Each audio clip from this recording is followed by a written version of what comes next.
Till the start of cash equity trading, I'm Tom Mackenzie at our European headquarters in the city of London. Here are your top stories. Political chaos. Liz Truss resigns after just 44 days. It's the shortest premiership in British history. The race for number 10. Rishi Sunak and Penny Mordaunt lead the pack, but some MPs call for the return of former leader Boris Johnson. Plus, hawks batter markets. Stocks sink and yields spike as swaps price in a 5% peak in the Fed terminal rates. Let's check in then on these futures as we square up, of course, to another major day for UK politics and a reminder of the economic fragility. Retail sales coming in softer than expected and a bigger jump in borrowing costs for the month of September for the British government. As we await, of course, those contenders to come through, we could get a new Prime Minister as soon as Monday. The deadline is the 28th. The FTSE 100 currently opening down 0.1%. As we said in the headlines, markets now starting to price in a higher terminal rate. Certainly the swaps markets, you had the fully Fed president coming out saying we're going to be well above 4% by the end of this year. The FTSE 100 currently down 0.3%. We'll continue to keep an eye on European markets, of course, in light of the decision and the agreement around addressing the energy crisis, the Germans giving back a little bit of wriggle room as the European Union comes together on some kind of response. The Spanish IBEX currently down 0.8%. The FTSE now lower by 36 points. And over in France, the CAC 40 off by 64 points, down by 1%. Let's switch it over and see how things are playing out then, given the losses that we saw on Wall Street yesterday. It was a mixed picture for earnings, but really the driver of that sentiment towards the end of the day were these more hawkish comments from Fed officials like the Philly Fed president. Again, as swap traders price in now 5% for the terminal rate by the first half of next year. Future stateside pointing to losses of 0.3%, and the sell-off in bonds now, the longest rout that we've seen in 38 years. That takes you back to Paul Volcker and the fight of inflation, of course, back in the 1980s. 425 on the 10-year, that's a move higher by close to 3 basis points. So continuing to grind higher, US yields. 135 is what you're getting across the Bloomberg dollar index. That's strengthening by 0.2%. Again, feeding into the risk-off sentiment that we're seeing in the session today. Brent, $92 a barrel. That's a move lower by 0.4%. Let's get out to Francine Lackweather, who's outside the Houses of Parliament. Again, such a crucial day as ever for UK politics. We keep talking about the history-making moves that we're seeing in terms of the political machinations. A new Prime Minister, of course, that race for the next premiership. And I love the fact that we've sent our resident Italian down to the Houses of Parliament to discuss the Italianification of British politics. We have a connection issue, but we're going to re-establish it, of course, the importance of having Francine outside the Houses of Parliament. Well, it is quite funny, Tom. I also have a podcast called In the City. So you see, there's so many foreigners in London, and of course, some of them, including me, vote, that it may be a good idea to look at what happens in the UK in the future, given a lot of investors worldwide are or were invested in the UK. So 3 main questions here. Is this a new Conservative Party that's less about ideology, but also a lot more about pragmatism? So we found out the rules yesterday on how they will vote. It's very unlikely that there are more than, actually it's impossible that there are more than 3 MPs that are going to go through the round of voting. And it's quite likely, actually, that we'll end up with a new Prime Minister on Monday. Now, this is extremely important for the markets. The one question they have is, do we have that Halloween budget on the 31st of October? Is that when we still find out the fiscal plans? Now, the timing of that is extremely important, as you well know, Tom, because then on the 3rd of November, we have the Bank of England decision. So it was very important for the markets, A, to get clarity on when they have, of course, the budget and whether that has any implications for the Bank of England. Yeah, absolutely. Such a central question is that release of that fiscal plan come the end of the month. If that plan and if that time frame holds, the Times newspaper reporting that it is unlikely to hold, as you say, the importance, of course, of the OBR and then the BOE decision come November the 3rd. Okay, so the UK has been plunged into a fresh political crisis following the resignation of its shortest-serving Prime Minister. Her chaotic 44-day tenure saw her announce a massive package of tax cuts, but of course, before unwinding most of it in the face of a market rout. Here's what happened then after the lectern was placed outside number 10. I recognise, though, given the situation, I cannot deliver the mandate on which I was elected by the Conservative Party. I have therefore spoken to His Majesty the King to notify him that I am resigning as leader of the Conservative Party. Okay, let's take a look at some of today's front pages then. The Daily Mail focuses on the fight for the soul of the Conservative Party. Boris versus Rishi is the battle that paper expects. The Metro decries Truss as the worst Prime Minister Britain has ever had. He couldn't, could he? Asks the Daily Express of the possible Johnson return to number 10. We know he changed his travel plans to come back to the UK. The bitter end is all The Guardian has to say after 44 days of Liv Truss. The Mirror echoes leaders of opposition parties in calling for a general election with the big capped up now, of course. And the lettuce, we can't forget the lettuce. The lettuce makes an appearance on the Daily Star's front page, fresh from that live-streamed victory over the PM. There we go. That's the one to end on, really. Joining us now is Stuart Wallace, Bloomberg's new news director for EMEA, and of course, Christina Kino from our markets team to run us through the key themes. Let's start then, Stuart, on where things stand in terms of the leadership context. Could we get a Prime Minister by the end of play Monday? Yeah. How are things shaping up? Yeah, it's going to be Friday at the latest, unless something bizarre happens, more likely Monday. What seems to be happening is that they will try, in a very diplomatic way, to keep the party membership out of that vote, because I think the lesson they learned from the last time round, number one, it went on far too long and markets didn't like that, and number two, you ended up with a candidate, well, who lasted 44 days and pretty much crashed the economy in the process. So I think this time around they're going to take it perhaps slightly faster and perhaps go for a candidate that A, can attempt to unify the party, but also will appeal to the markets, because fundamentally any government coming in needs money, and that's what the markets are for. Christine, good morning from Westminster. The question that markets want to know is, of course, whether we can have this chancellor, knowing that we're not sure whether he stays in power or not, have that fiscal statement on October 31st. What happens? How do markets interpret whether this gets delayed?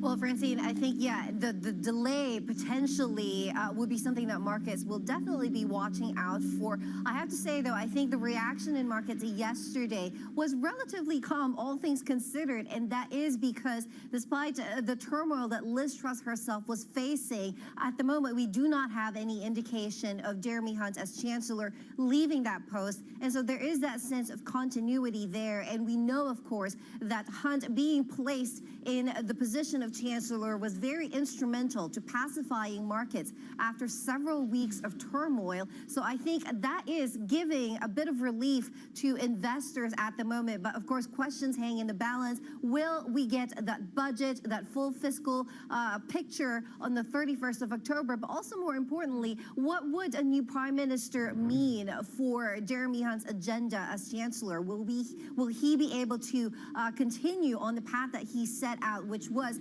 very reassuring to markets in the first place? Now they're going to be looking for him to deliver. Yeah, and the sell-off of UK assets back at the forefront today. The pound is down 0.5%, and there's a sell-off across gilts as well. Stuart, just tying in to that comment there from Christine, in terms of the practicalities of the current Chancellor working through with ministries to push through what are expected to be pretty significant cuts, when the heads of those ministries don't even know if they're going to be in their positions when the new Prime Minister is installed, the likelihood surely is that this statement is going to have to be pushed back. We brace ourselves for further market volatility? A lot of questions. Yes, I think that's absolutely right. I mean, I cannot see a scenario where it makes sense to produce this statement on October the 31st. Partly for all the reasons you laid out, but partly also because we don't know what that's going to look like in 2 weeks from now, right? It's too far off. And then that poses an incredibly big problem for the Bank of England. How does it react to something it hasn't seen and probably won't see for some time? Look, we'll see what happens, but at the moment, I would not put any money on there being a fiscal statement on October the 31st. Christine, what does that mean? How does that tie the Bank of England and actually their QT program onto then November 3rd with that MPC? Well, Francie, I think it's going to be another communication challenge for the Bank of England after a series of challenges on that front already. I think they're just going to have to navigate what we're going to be seeing from the government, whether that 31st fiscal statement is going to proceed and what they're going to be doing from that. It really will boil down to what we hear from Governor Andrew Bailey and the rest of his colleagues in terms of, again, reassuring markets, because this is what investors are looking to at the moment, despite the political turmoil in terms of the new prime minister. They want to see that the institutions of government and policy making are still very much intact. So it's going to be very key what we hear from Andrew Bailey following, if we do in fact get that delay to the fiscal statement.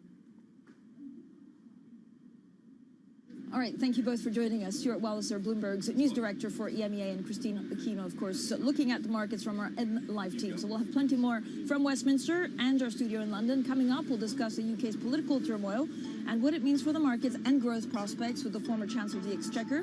He's Philip Hammond. This is Bloomberg.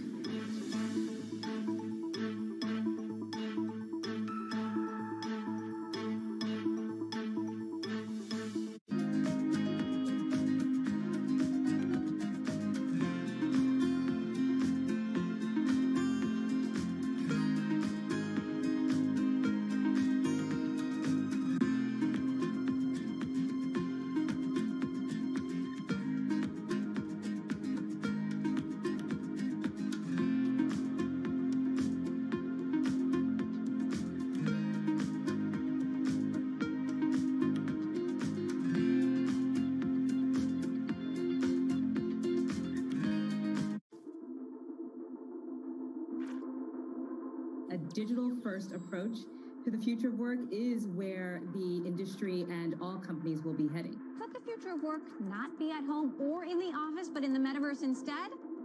There's that word, metaverse. Doing well. How are you doing? When I think about the metaverse, I think about immersive experiences that have a sense of active presence. Wow, look at this. This is me. The metaverse is projected to become over $1 trillion market by the end of this decade. And whether you know it or not, you'll probably be working there in the future. We're moving into a world where we're going to be interacting with computers with our bodies. This is definitely trippy. I think the adoption curve is going to be slow. It's weird. Like a weird floaty thing right now. But look at you. You have no legs. It's kind of a fun world, and we're just at the very beginning of a very long journey.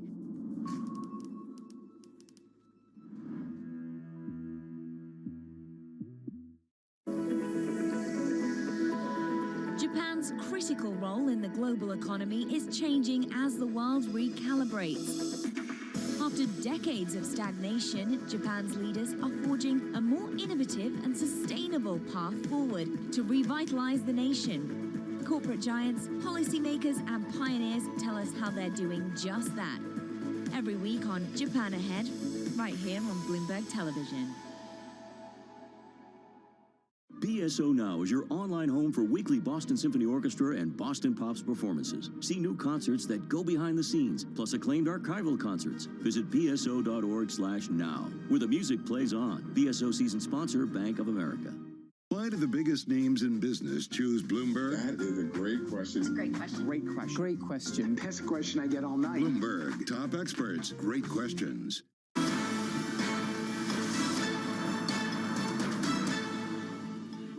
Welcome back to the Open. 12 minutes into the European trading day. You're seeing losses across the benchmark of 1%, but the focus, of course, on UK assets today. The FTSE 100 down 0.6%. The pound under pressure as well, currently down 0.4%, and the sell-off in the gilt markets is there. Yields up across the curve. Francine.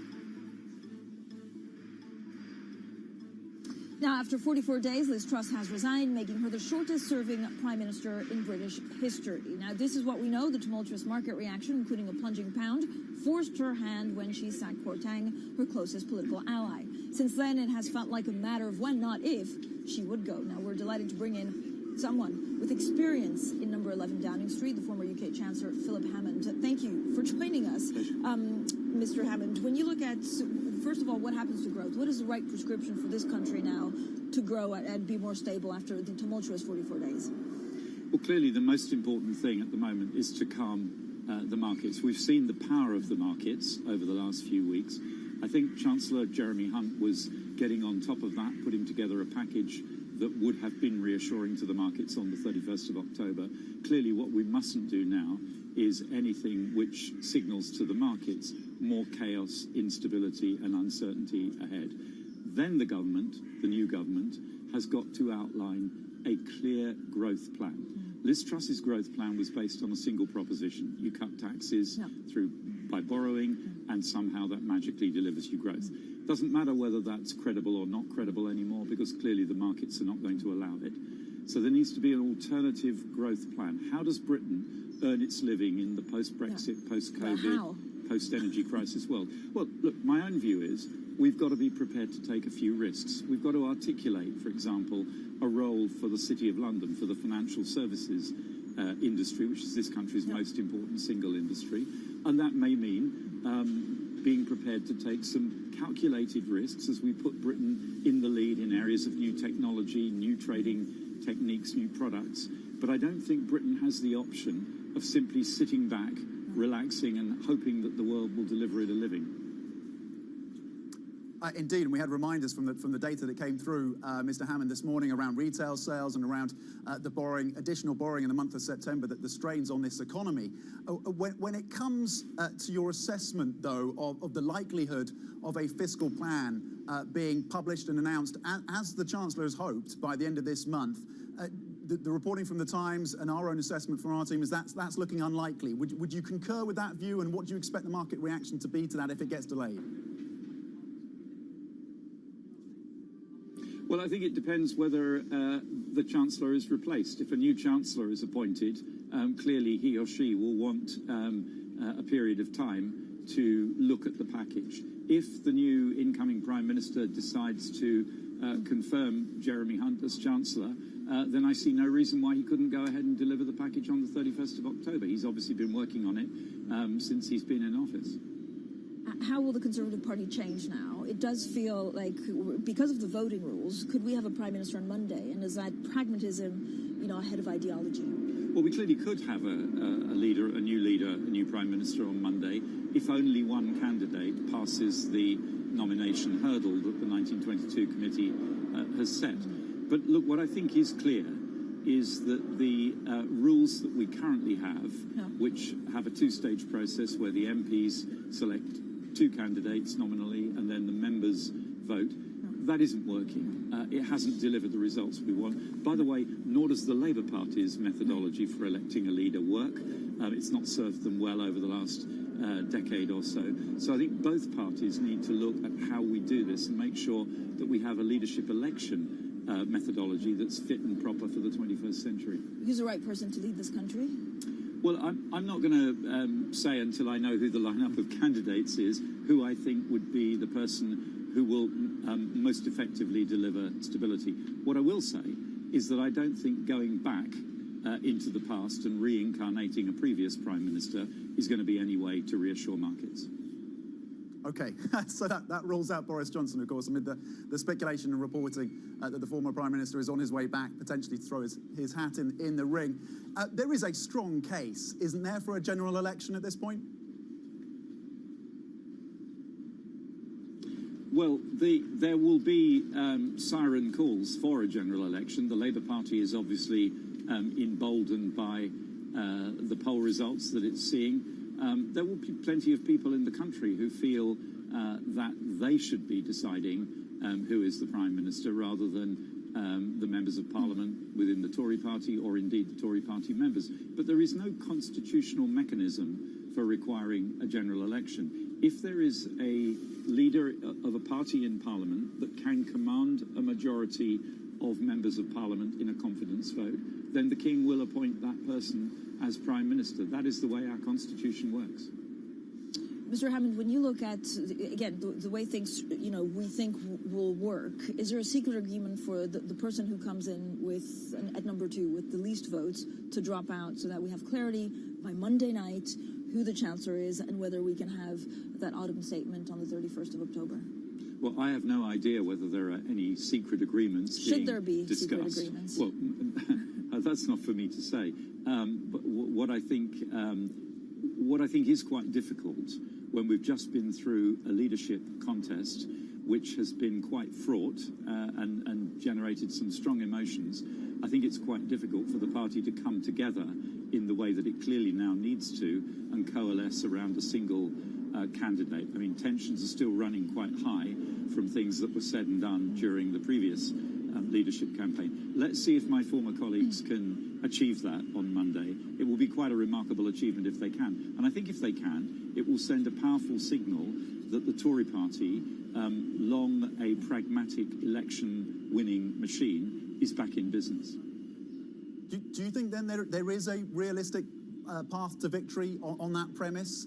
Or is this more about reducing the impacts of a landslide that the polls, of course, point to?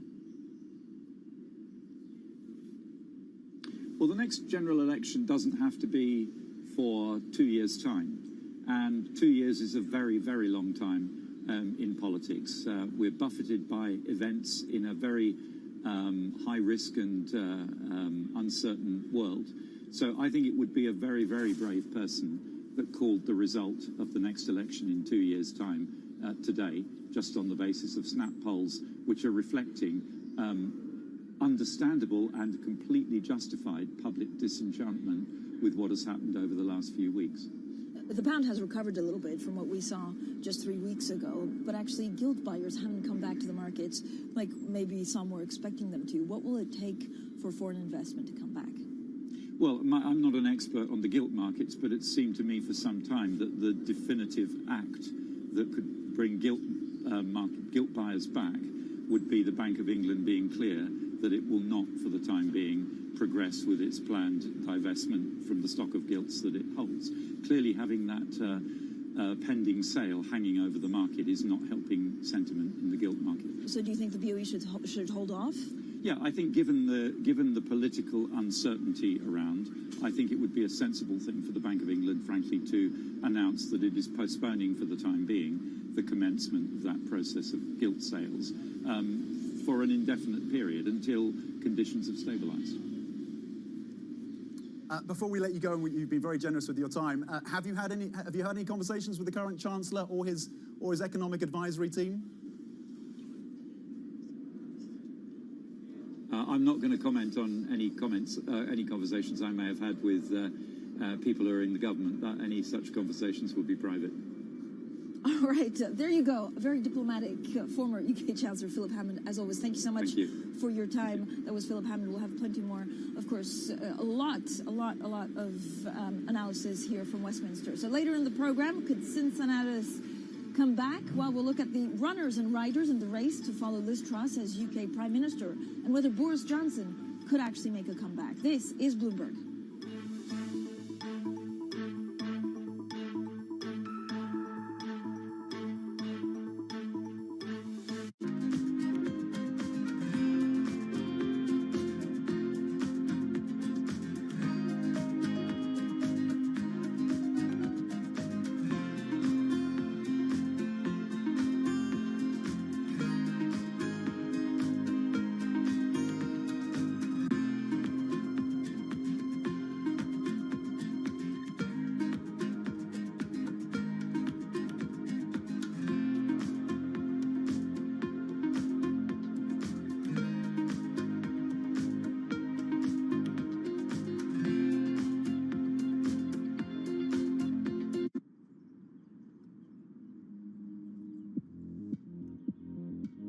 There is an epic saying in Italy when it comes to family generations that the first generation creates, the second generation expands, and the third generation destroys. And that's almost what happened in the Gucci story. So hate and love together. Now I would have a much more experience about those who says I love you and then betrayed you. The Gucci family was the strength, but also the weakness of the label. The situation became dire with Gucci's finances. They were not able to pay salaries. They were not able to pay suppliers. Gucci is really teetering on the brink at this stage.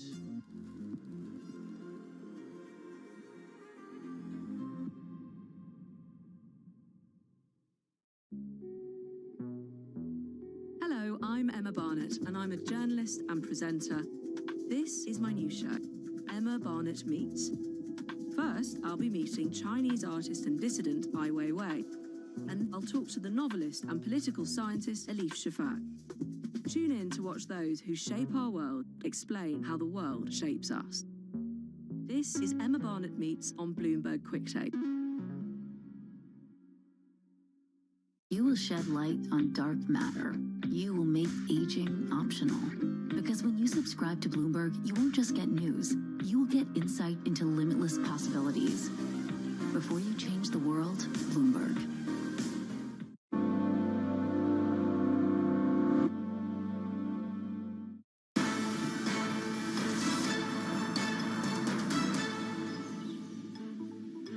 Welcome back to the Open. 24 minutes into the European trading day. Losses of 0.6% across the benchmark futures in the US. The S&P E-mini is just holding on to very slim gains of 0.1%. Swap markets pricing in a terminal rate of 5% by the first half of next year from the Federal Reserve. Let's have a look at some of the individual movers.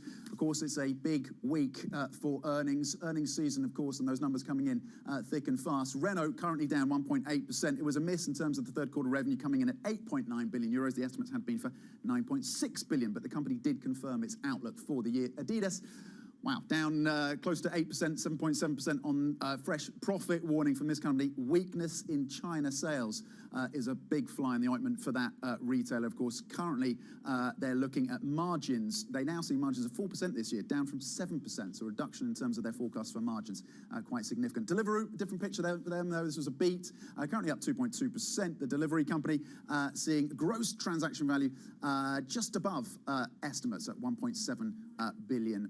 They raised their guidance on margins for the second half. Let's get to the first word news now with Alice Atkins. Alice. Hi, Tom. The European Union has agreed to press ahead with a set of emergency actions to address the bloc's energy crisis. That's after Germany yielded to pressure from other member states to pave the way for a temporary price cap on natural gas. European Council President Charles Michel says it sends a clear signal to the market that the bloc is ready to act together. The White House has accused Tehran of sending technicians to Crimea to support Russian attacks on Ukraine with Iranian-made drones. Meanwhile, Ukrainian President Volodymyr Zelensky says Russia must compensate his country for the destruction that has been wrought by Moscow's invasion. The St. Louis Fed says it will think differently in future about its officials participating in private events. That's after criticism of its president, James Bullard, for speaking last week at a private event hosted by Citigroup. Bullard's appearance could be seen as a violation of Fed rules that aim to avoid providing advantage to any market participants. Sources say the US is looking into new export controls that would limit China's access to powerful emerging computing technologies. We're told the potential plans focus on the still experimental field of quantum computing and artificial intelligence software. Global news 24 hours a day, on air and on Bloomberg Quick Take, powered by more than 2,700 journalists and analysts in more than 120 countries. This is Bloomberg. Tom, Francine. Alice, thanks so much, Alice Atkins. In London, coming up, we'll have a full roundup of inflation. We'll be speaking to the L'Oréal Chief Executive Officer, Nicolas Hieronymus.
Apple's delaying its next major iPad software update, iPadOS 16, by about a month from September to October. Apple made the decision for a number of reasons, including a still buggy Stage Manager multitasking interface and in order to link the launch closer to the more similar macOS Ventura. Still, it's an unusual move. Since shifting the launches to the fall in 2011, Apple has released its new iPhone and iPad software updates simultaneously each year around September. By staggering the releases, users may find some issues around compatibility with cross-device features like retracting and editing messages in iMessage, the new shared iCloud photo library, and the new feature for transferring FaceTime calls between iPhones and iPads. It will also make it a bit harder for developers to launch apps that run on both the iPad and iPhone that require new APIs and features found across iPadOS 16 and iOS 16. Regardless, it was still, of course, the right move. Stage Manager on iPadOS 16 is still quite buggy, I don't find it particularly intuitive, and it's not compatible with most iPads and many third-party apps on the App Store. The feature clearly needs some more polish. And complaints from consumers about Stage Manager will now no longer probably overshadow the earlier launch of the iPhone 14. A multi-trillion-dollar industry. There's a lot of ground to cover. Commodities got absolutely crushed. We'll show you what's happening in ETFs like no one else. Bloomberg ETF IQ. Monday on Bloomberg.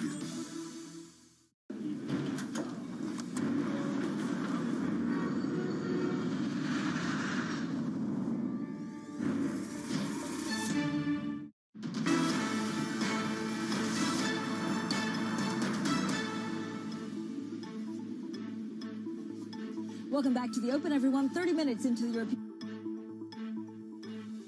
start here at Westminster. Political chaos, Liz Truss, it reigns, well, Tom, you take over. Yes.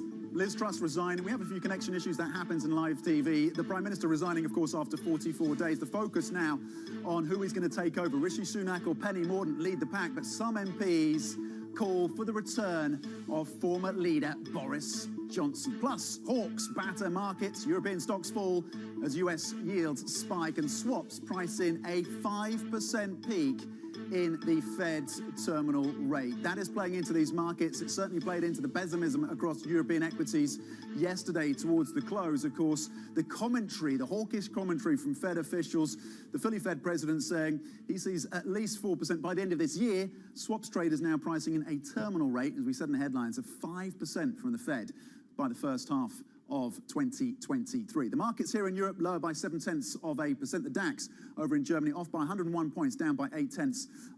And the FTSE 100 here in the UK down 0.2%. Of course, we continue to zero in on UK assets given the political chaos that continues here in the UK. Just two sectors in the green. Real estate up 0.4%. Healthcare, one of those defensive sectors, just clinging on to gains. Everything else in the red. Bottom of the list is retail, down almost 3%. Construction and consumer products also lower by between 1.5% and 2%. So the sell-off here on the back of a day of pessimism, despite mixed earnings yesterday in the US. Talking of earnings, let's get to one of the biggest companies to zero in on, particularly in the European space. L'Oréal shares, they are lower today. The last time I checked, off about 4% on concerns that some shoppers seem to be trading down to cheaper makeup and skincare products as soaring inflation starts to bite. But the French cosmetics giant sales rose by 9.1% on a comparable basis, beating forecasts. Very pleased to say we can now bring in L'Oréal CEO Nicolas Renomis. Nicolas, thank you for joining us, sir. It was a beat on the top line. The question from a number of analysts then is whether or not you see this trade down to the cheaper components within your portfolio continuing, or is this going to be short-lived? Well, hello and nice to be with you. First of all, I have to say that I'm very pleased to report that the beauty market, as announced in previous calls, continues to be very dynamic at the global level, and it was plus 6% at the end of June and remains at plus 6% at the end of September, with a slight rebalancing between volume and value, but overall the appetite of consumers for beauty remains very strong. far as trading down is concerned, we haven't seen any major shift. Probably the only country where we've seen a little bit of change in some consumer behaviors is in the UK, where the inflation is the highest. And it has really only affected the skincare category, whilst hair care is going up and fragrance sales are soaring. So we see consumers wanting to indulge themselves, and we have to remind that beauty is a very affordable treat. And what is very important, finally, in this period of purchasing power tension, is that people do not want to compromise on quality. And the fact that L'Oréal keeps on growing at twice the speed of the market and gaining share, including in the United Kingdom, means that consumers are voting for the best quality products, which is what we provide.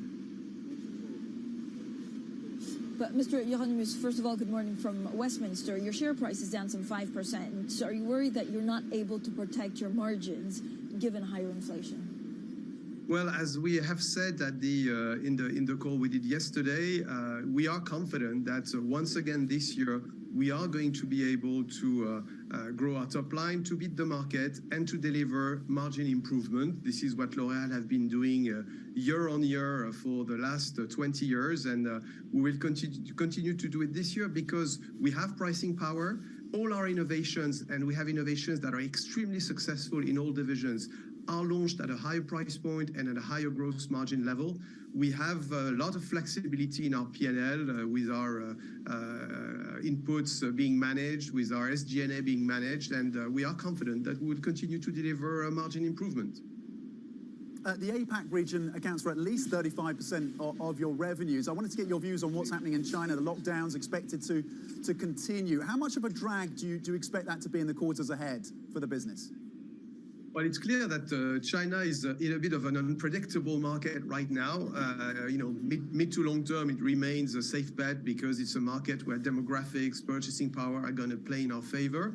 But short term, we've had, I would say, unexpected lockdowns, additional lockdowns in August, which has not prevented us from growing.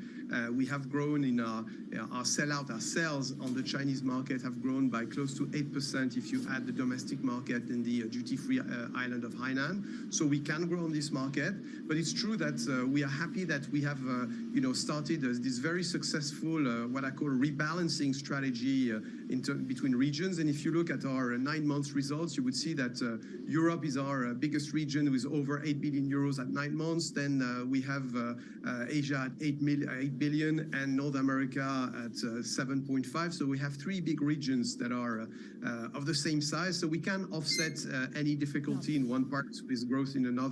And finally, on regions, we are flying in emerging markets at plus 23, which remains a big growth reservoir for L'Oréal. Nicolas, I know you've pushed back against this idea that actually shoppers are trading down into cheaper brands, even some of your own cheaper brands. But would you consider, as we get into the winter months, either having lines that are a little bit less costly than some of them are now, or even just cutting prices on certain products? No, we don't need to cut prices. That has never worked in the past. People want quality. We have a wide portfolio of brands. Our price points start with shampoo at 3 euros, and they go up to skincare luxury creams at 400 euros. So there is, in the L'Oréal brand portfolios, there are products at every price point, but we will never sacrifice quality. We invest in quality. Of course, retailers will probably promote some of the brands, but we do not intend to launch a cheaper price product. On the contrary, we intend to bring beautiful, tempting innovations for consumers. We will want to afford the best of beauty. Just looking at the balance sheet, Nicolas, I see that free cash flow has been edging up in previous years. That continues. You do have total debt of about 8 billion euros, more than double the debt levels in 2020. Are you comfortable with debt at these levels, particularly as financing costs edge up? L'Oréal is generating a lot of cash every year. We have, as you know, we have a high gross margin. We have a very dynamic business, and every year we're generating a significant amount of cash. So debt is not a concern for us. And L'Oréal is very well rated by all the financial institutions in the world. So we have absolutely no issue to raise money should we need to do it, and we don't. All right, so thank you so much for giving us a bit of your time today, Nicolas Hieronymus, and we hope to see you in London very soon, the chief executive there of L'Oréal. Coming up, we'll look at the runners and riders in the race to follow Liz Truss as UK Prime Minister and whether Boris Johnson could actually make a comeback. Does he have the numbers? This is Bloomberg.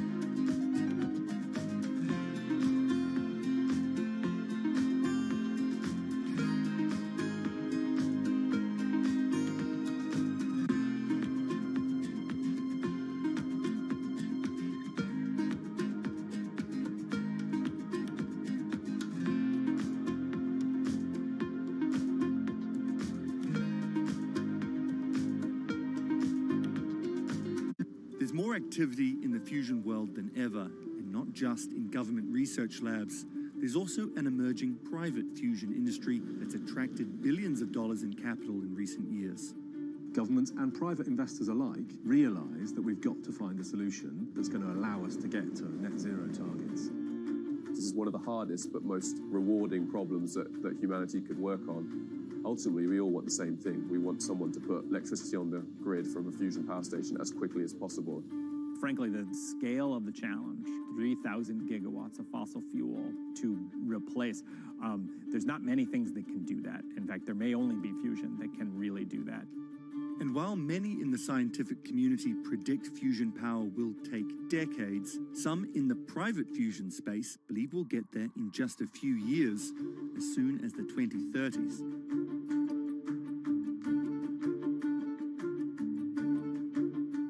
No one covers the world like Bloomberg. Because Trustonomics is being dismantled, MPs behind the scenes are asking what's the point of having her at the top? Can the strong dollar amplify the world's risks of instability? Xi Jinping said complete reunification must be realized. With unmatched reach and resources from more than 120 countries, the moment news breaks, 24 hours a day. Bloomberg, your global business authority.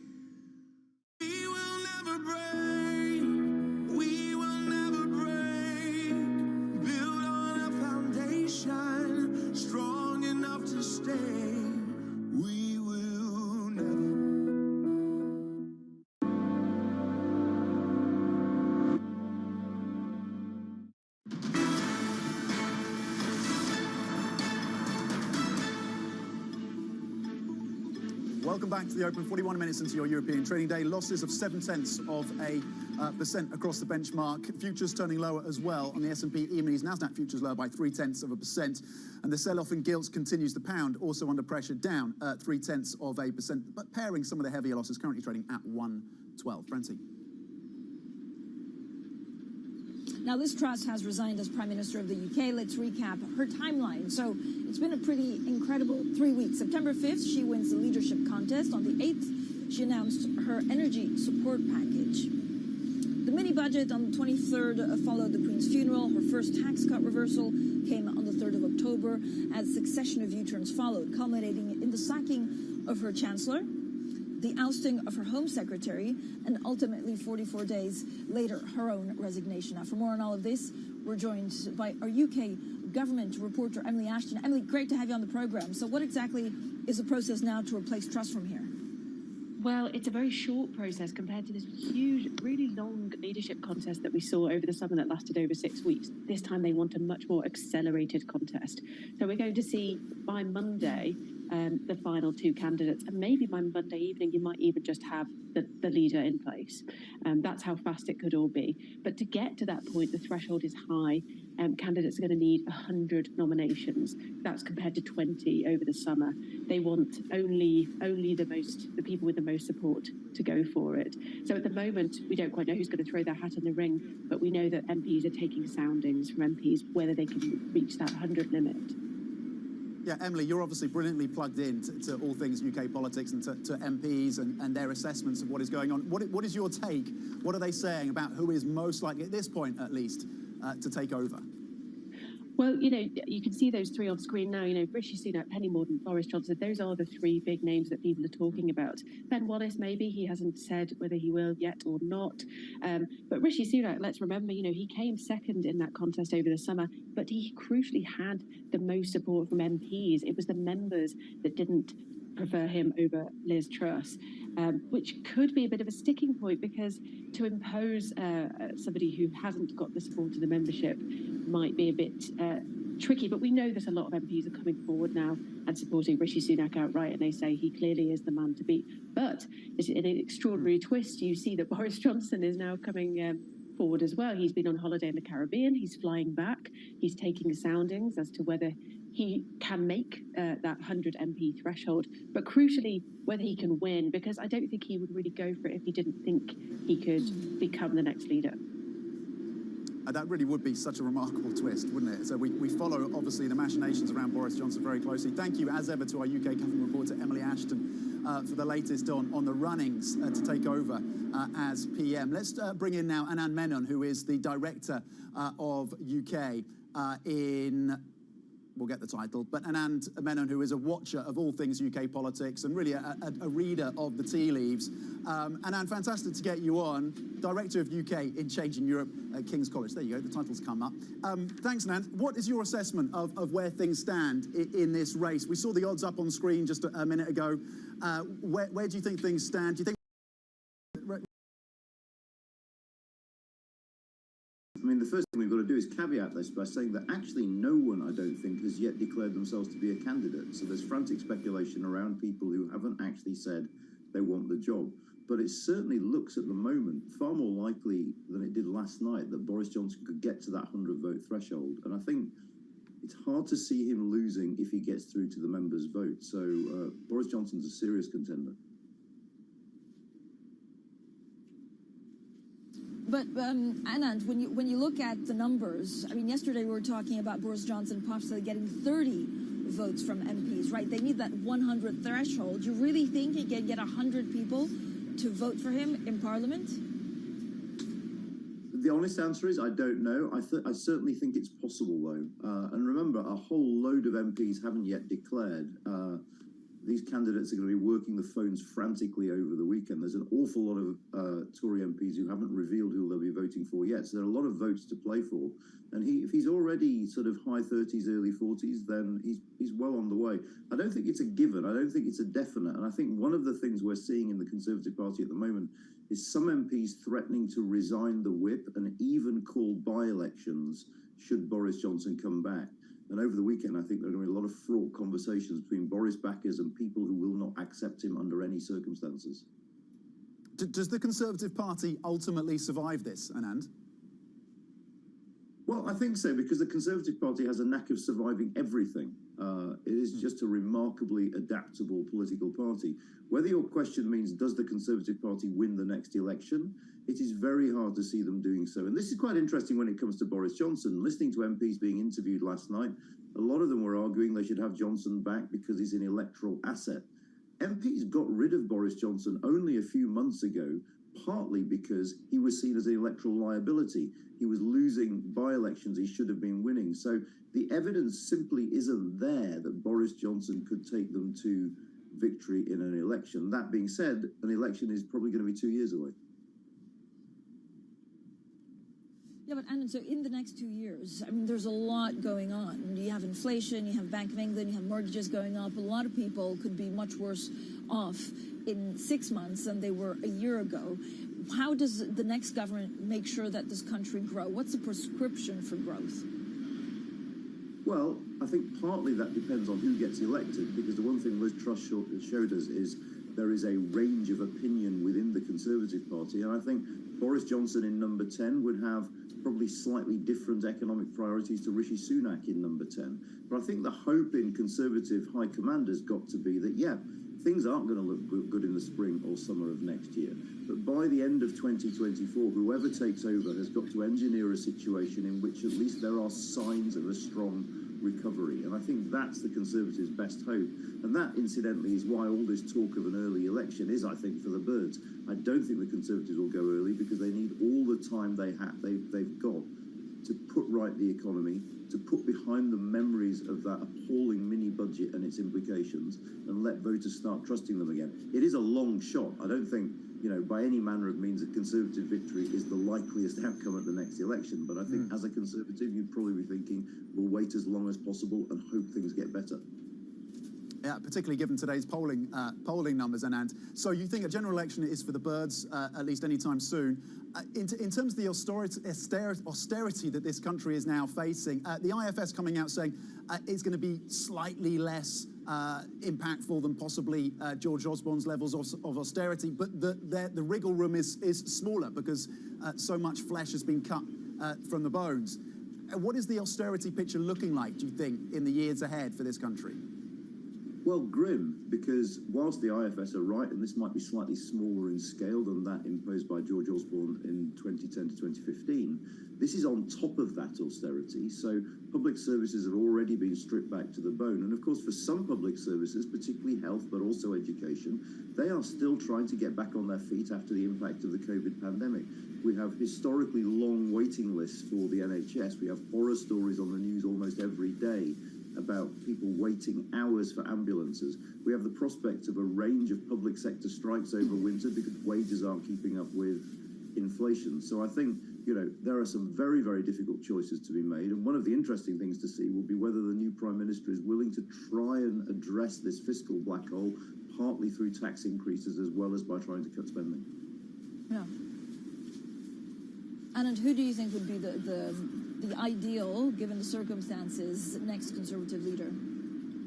That's not really for me to say. I think one thing I would say, though, is there's another player in this story that we haven't spoken about yet, and that player is the markets.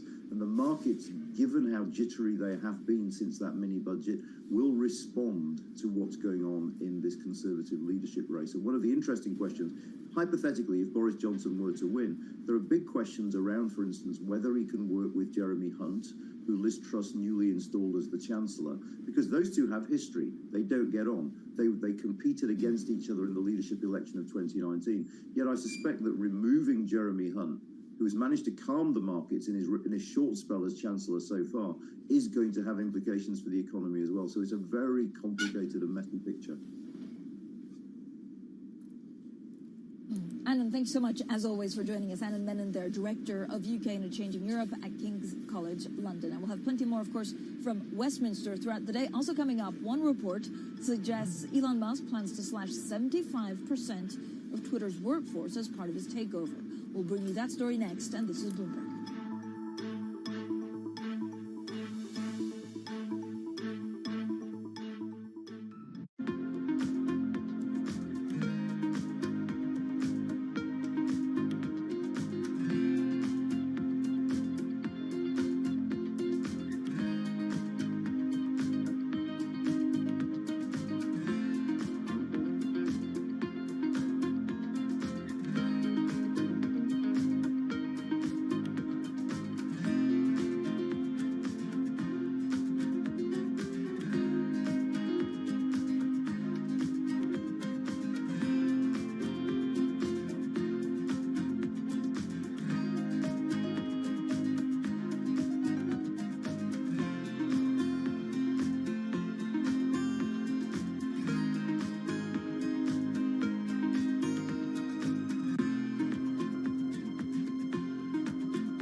Delhi airport, and behind me you can see SpiceJet 737 MAX aircraft.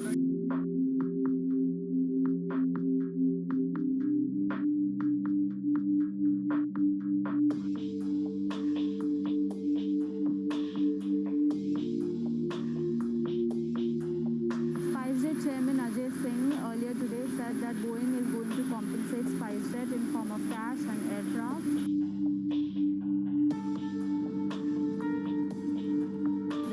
Celebration happening at the Gwalior airport. As you can see, they've literally rolled down the red carpet for SpiceJet Chairman Ajay Singh.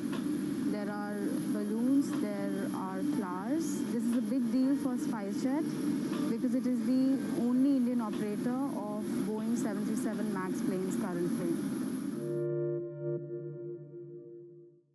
PSO Now is your online home for weekly Boston Symphony Orchestra and Boston Pops performances. See new concerts that go behind the scenes, plus acclaimed archival concerts. Visit pso.org/now, where the music plays on. PSO season sponsor, Bank of America.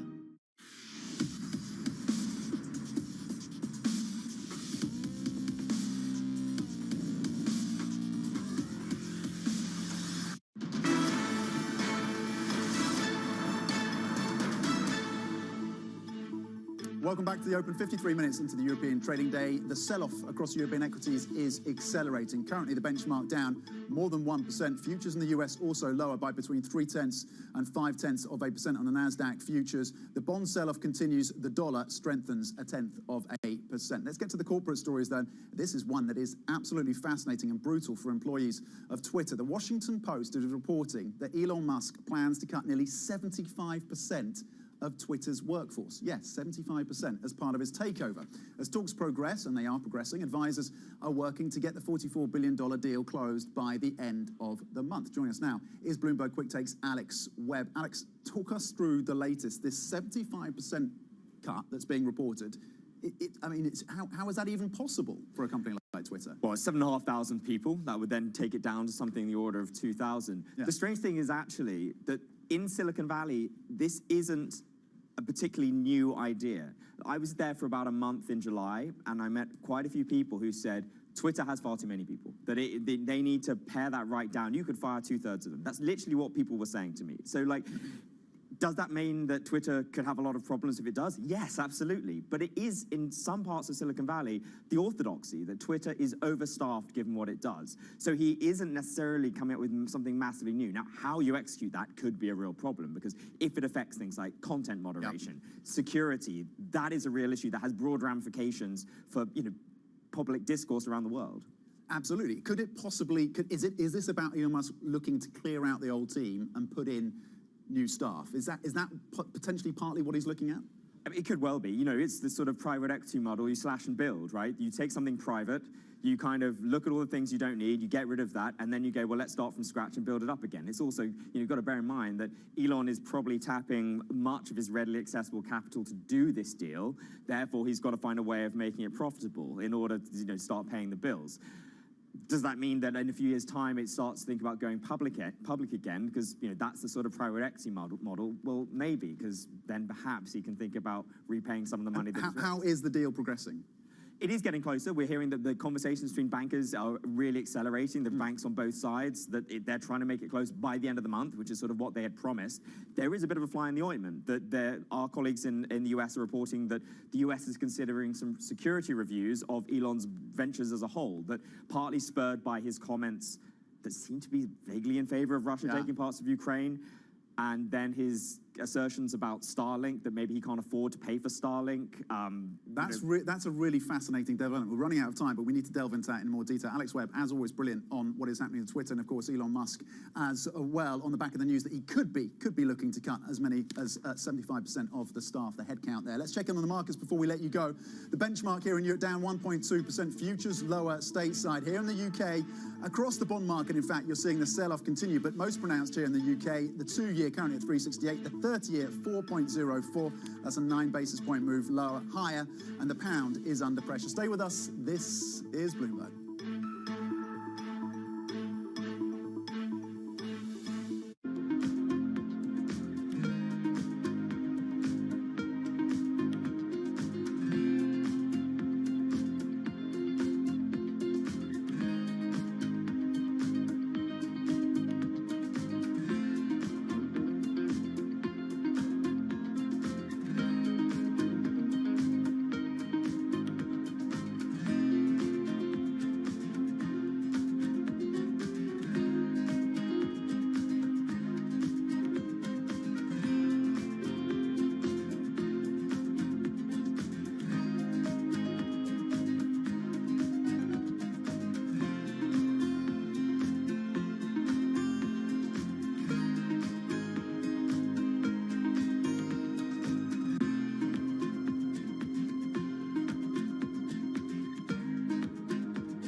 What do you think of when you think of a battery? For most, it's what we use to power devices for both work and play, and maybe even your car. Over the past few decades, they've gotten way more powerful, long-lasting, and affordable.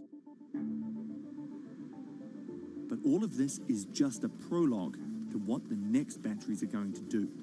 As we drive to an increasingly renewable power-driven grid, we also need to be able to store energy and release it later to cover those periods of weather intermittencies that are driving this new grid that we're in. It's a multi-trillion-dollar opportunity, and it's imperative that we figure out the solution here. How we store energy on a massive scale is in many ways the central challenge of the fight to stop climate change.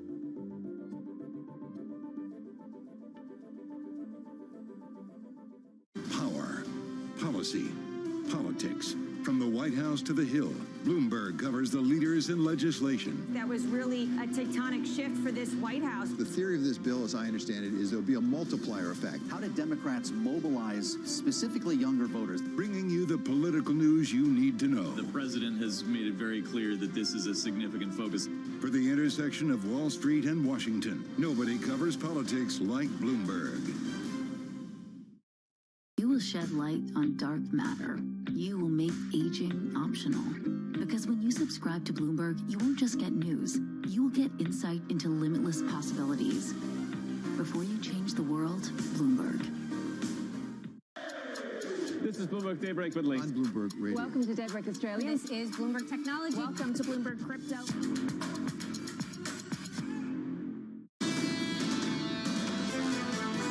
This is Bloomberg Surveillance, Early Edition, with Francine Lacqua.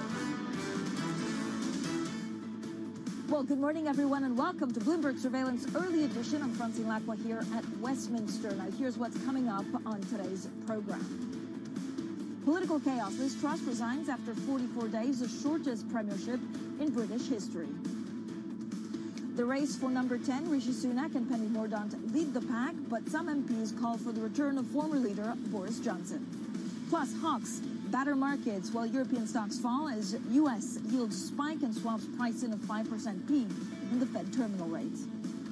So, good morning, everyone. Quite a lot going on. So we're here at Westminster. The UK once again plunged into a fresh political crisis following the resignation of its shortest-serving prime minister. Now, here's what's happened after the lectern was placed outside number 10. I recognise, though, given the situation, I cannot deliver the mandate on which I was elected by the Conservative Party. I have therefore spoken to His Majesty the King to notify him that I am resigning as leader of the Conservative Party. Well, let's bring in Bloomberg's Alex Wickham. Alex, you know everyone at Westminster. I know you have sources on, across the aisle. Who's the next prime minister?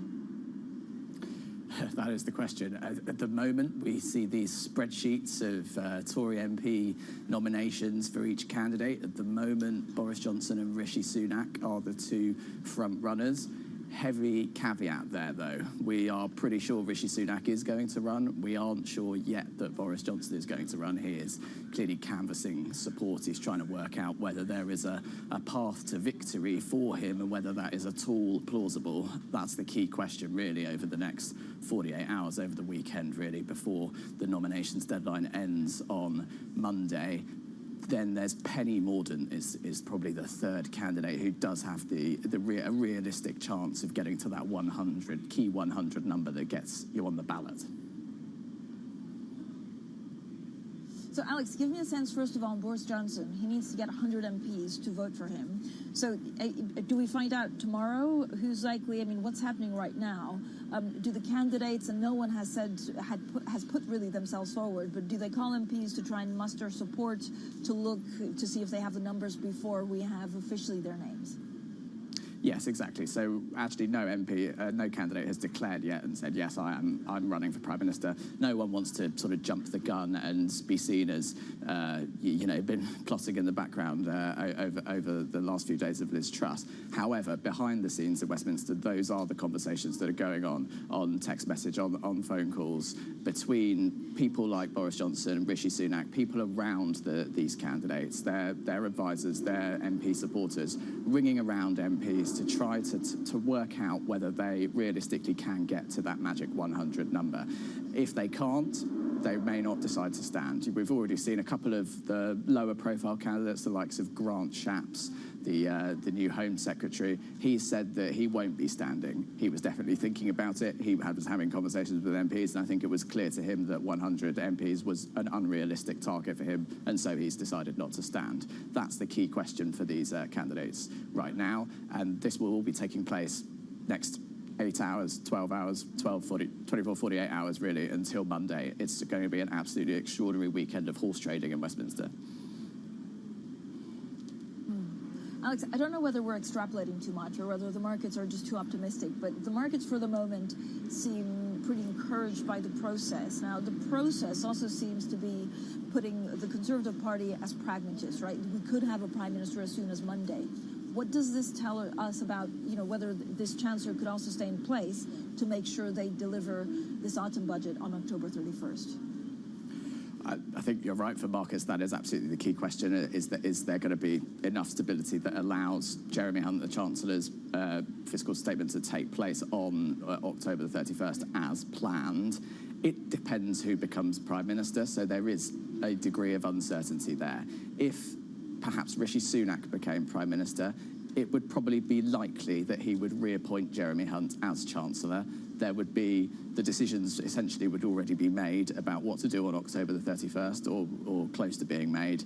There wouldn't be a need to postpone that date, and the budget could go ahead as planned on October the 31st. If a different candidate, perhaps a candidate from the right wing of the party, potentially Boris Johnson or somebody else, became Prime Minister, it is not 100% certain that Jeremy Hunt would remain as Chancellor. If a new Chancellor was appointed by the Prime Minister next week, it would be tough to see a turnaround in time for October the 31st. They would want to look at the books, they would want to look at the options, and we may see a delay then at that point of a few days to the October 31st statement.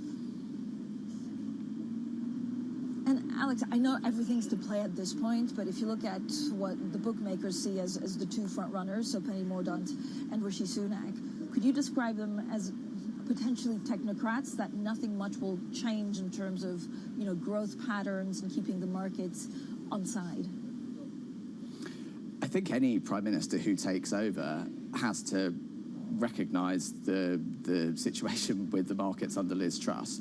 Nobody is going to take over, go back to Liz Truss day one and attempt some sort of radical right-wing libertarian approach to the economy that tanks the markets again. That is clearly not in anybody's interest to do that. So whoever takes over, I think the policies that they come up with and the statement that they make towards the end of October, beginning of November, whenever it is, should be along the same lines as what Jeremy Hunt was planning to announce. Certainly, if it's Hunt or Mordaunt, that there would be a large degree of stability there, and it would be a continuity of the Jeremy Hunt administration that we've seen in the dying days of Liz Truss.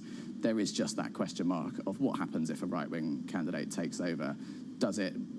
Do a few of those Hunt ideas get unpicked?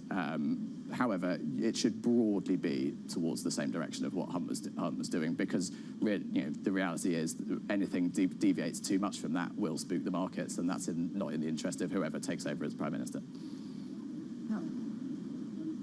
Alex, thanks so much, as always, for all of your insights. Alex Wickham there. And, of course, Alex has a great readout every Friday that then goes over the weekend, so we'll push that on social media, and I urge everyone to read that. Let's get straight to your Bloomberg Business Flash. Here's Leanne Gerrans. Hi, Leanne.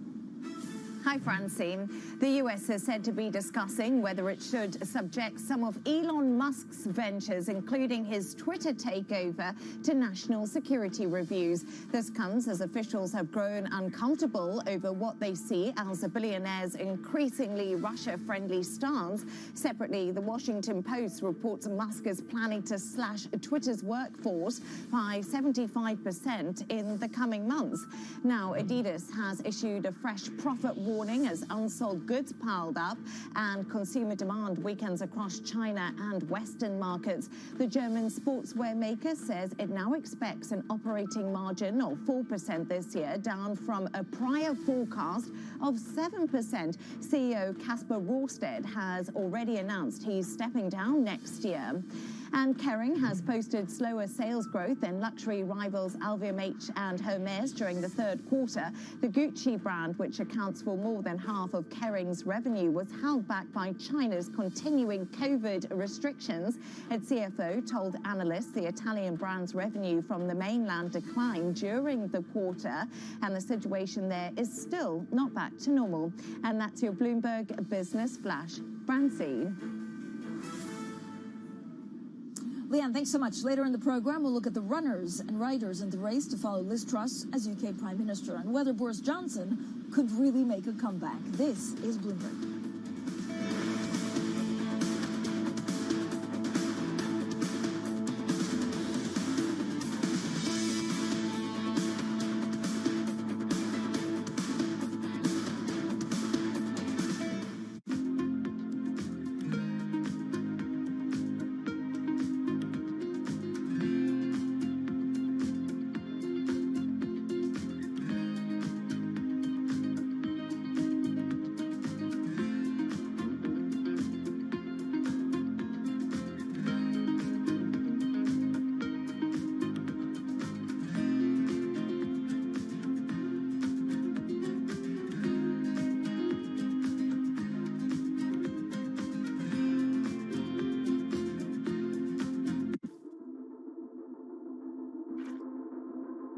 Digital-first approach to the future of work is where the industry and all companies will be heading. Could the future of work not be at home or in the office, but in the metaverse instead? There's that word, metaverse. Doing well. How are you doing? When I think about the metaverse, I think about immersive experiences that have a sense of active presence. Wow, look at this. This is me. The metaverse is projected to become over $1 trillion market by the end of this decade. And whether you know it or not, you'll probably be working there in the future. We're moving into a world where we're going to be interacting with computers with our bodies. This is definitely trippy. I think the adoption curve is going to be slow. It's weird. Like a weird floaty thing right now. Oh, look at you. You have no legs. It's kind of a fun world, and we're just at the very beginning of a very long journey.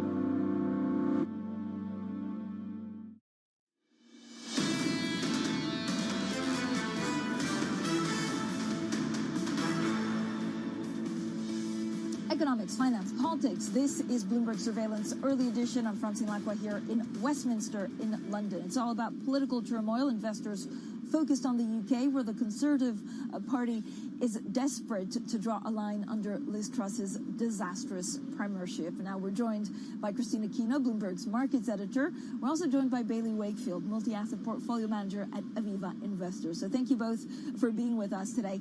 Christine, when you look at the markets, they're pretty cool-headed about this election, and we should or could have a new prime minister by Monday. What's being priced in? Are they assuming that the current chancellor stays in his place?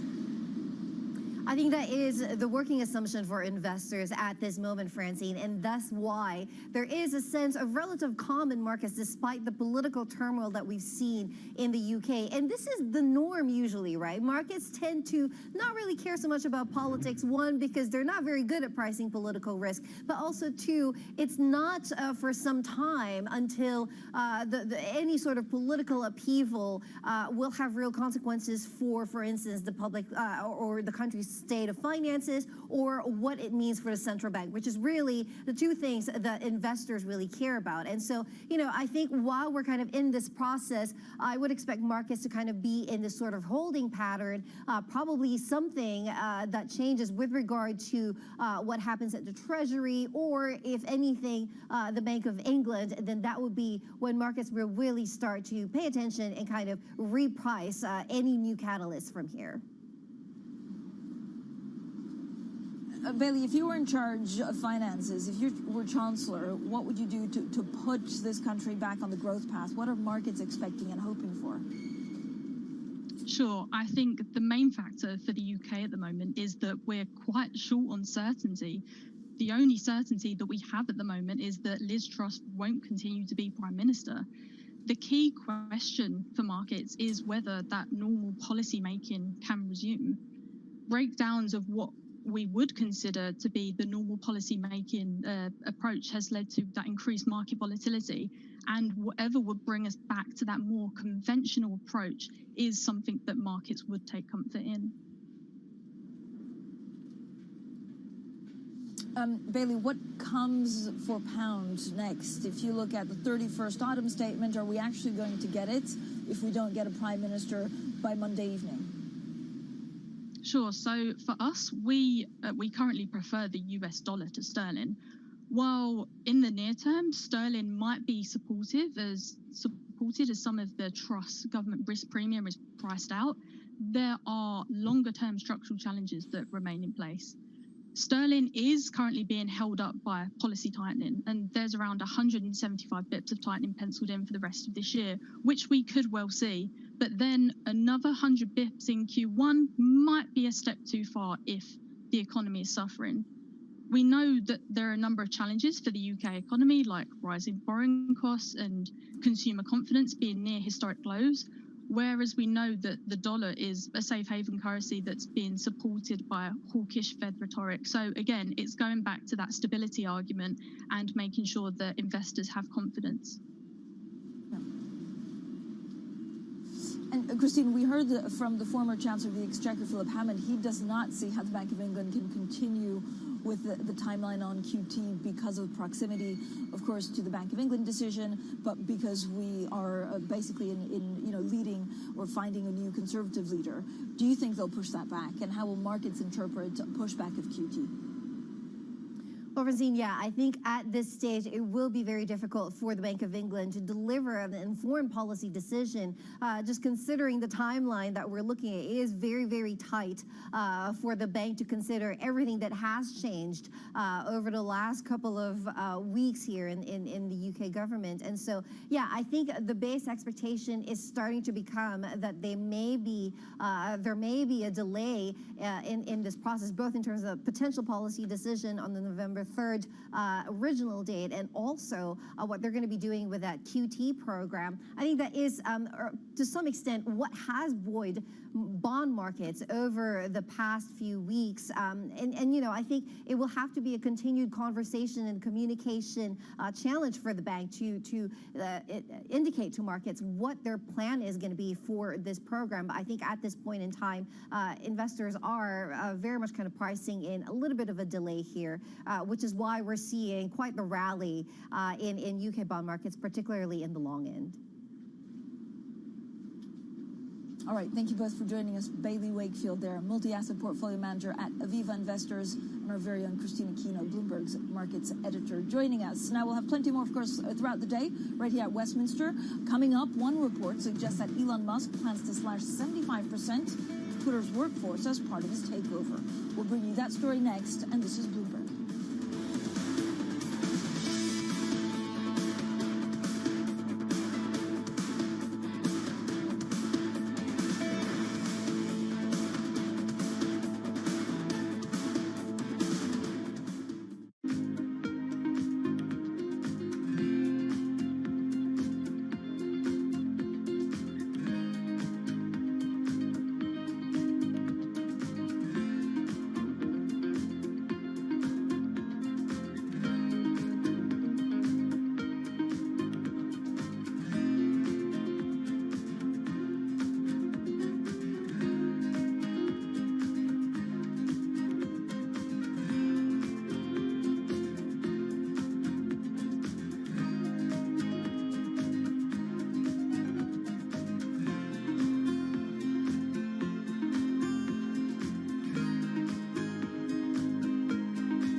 is an epic saying in Italy when it comes to family generations that the first generation creates, the second generation expands, and the third generation destroys.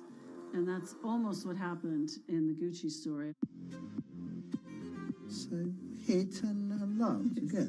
Now I would have a much more experience about those who says I love you and then destroy you.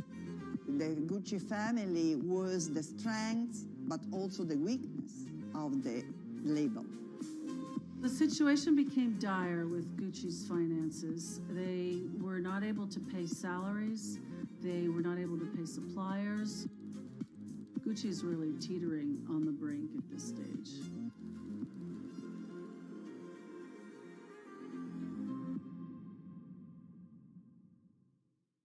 You've got to explain this one to me.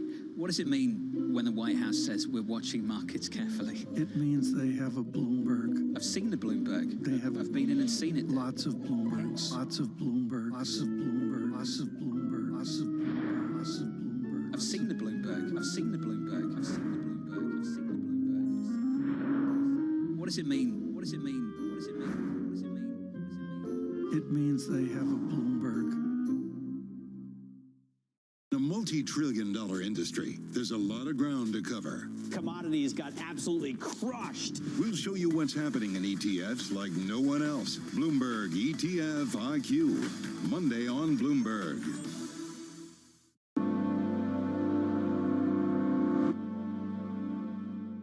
Britain in crisis. I am resigning as leader of the Conservative Party. The shortest ever serving Prime Minister. Trust Bloomberg for the fastest coverage and instant expert analysis. Is a general election enough to begin to restore some of the credibility? It takes a long, long time for the markets to forgive you. You are now, from an economic point of view, tinkering. Brexit has not gone away. Wake-up call here for the Conservative Party. For continuing coverage, keep it tuned to Bloomberg Television and Radio.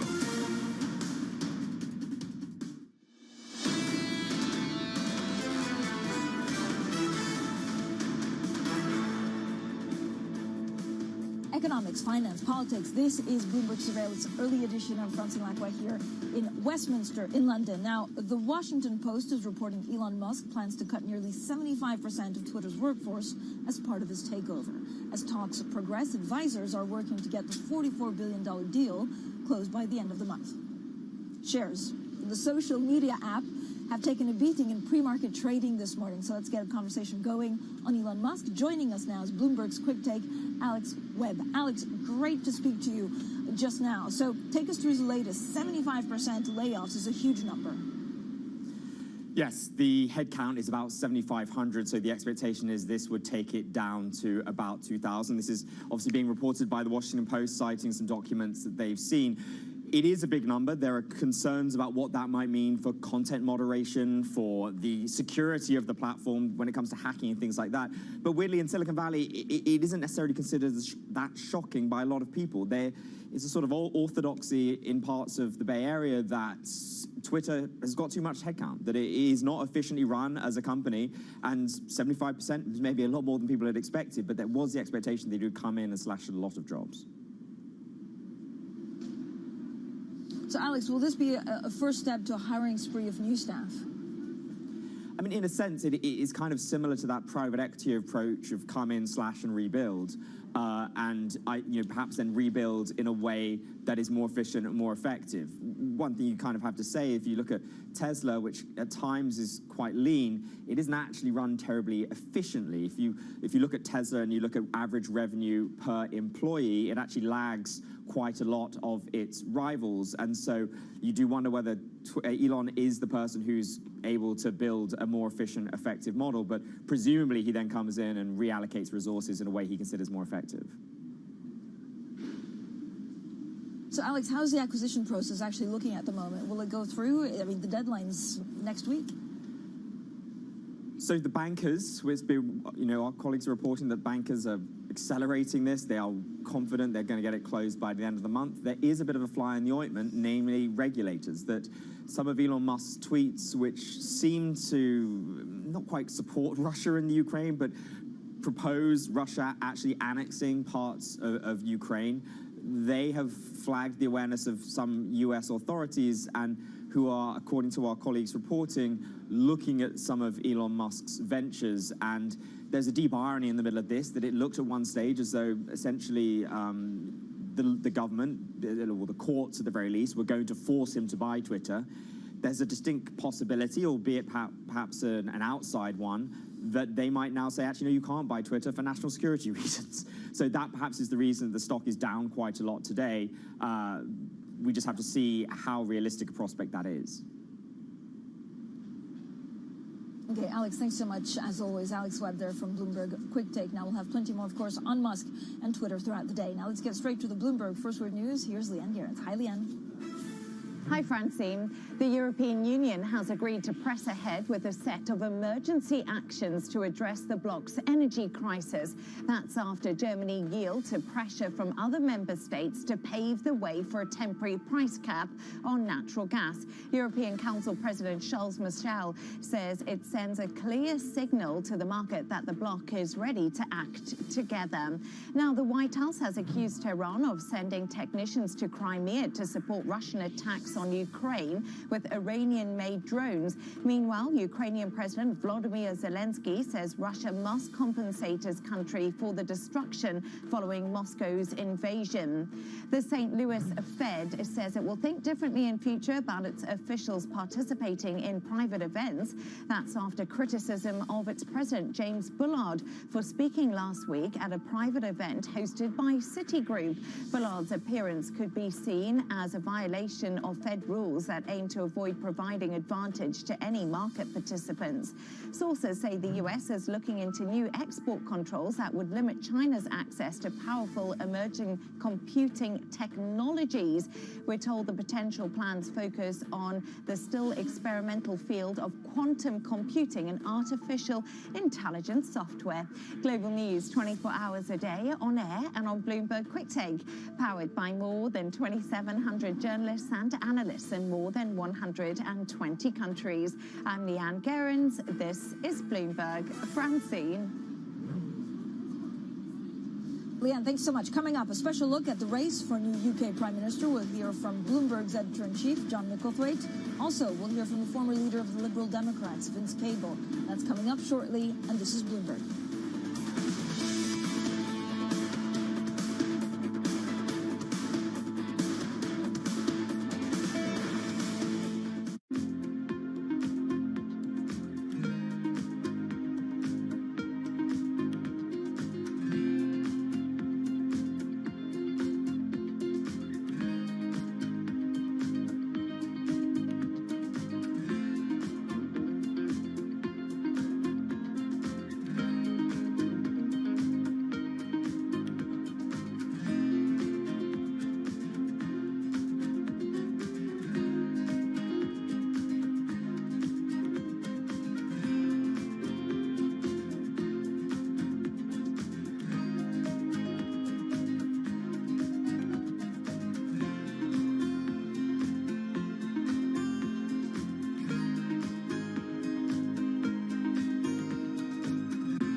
There's more activity in the fusion world than ever, and not just in government research labs. There's also an emerging private fusion industry that's attracted billions of dollars in capital in recent years. Governments and private investors alike realise that we've got to find a solution that's going to allow us to get to net zero targets. This is one of the hardest but most rewarding problems that humanity could work on. Ultimately, we all want the same thing. We want someone to put electricity on the grid from a fusion power station as quickly as possible. Frankly, the scale of the challenge, 3,000 gigawatts of fossil fuel to replace, there's not many things that can do that. In fact, there may only be fusion that can really do that. And while many in the scientific community predict fusion power will take decades, some in the private fusion space believe we'll get there in just a few years, as soon as the 2030s.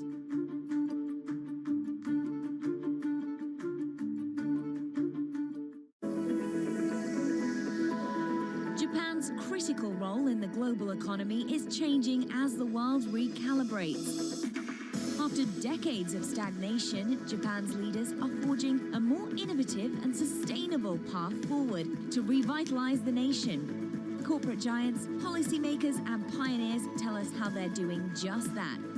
Every week on Japan Ahead, right here on Bloomberg Television.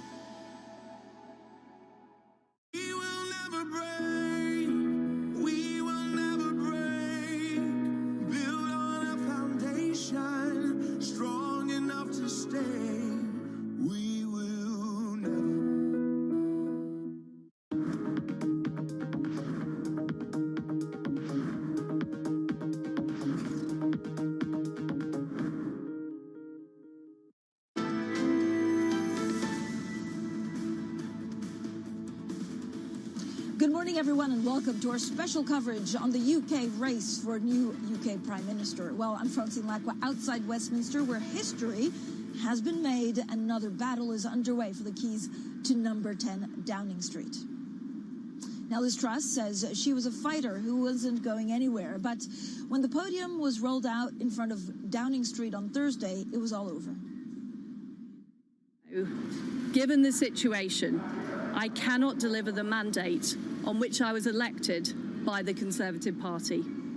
I have therefore spoken to His Majesty the King to notify him that I am resigning as leader of the Conservative Party.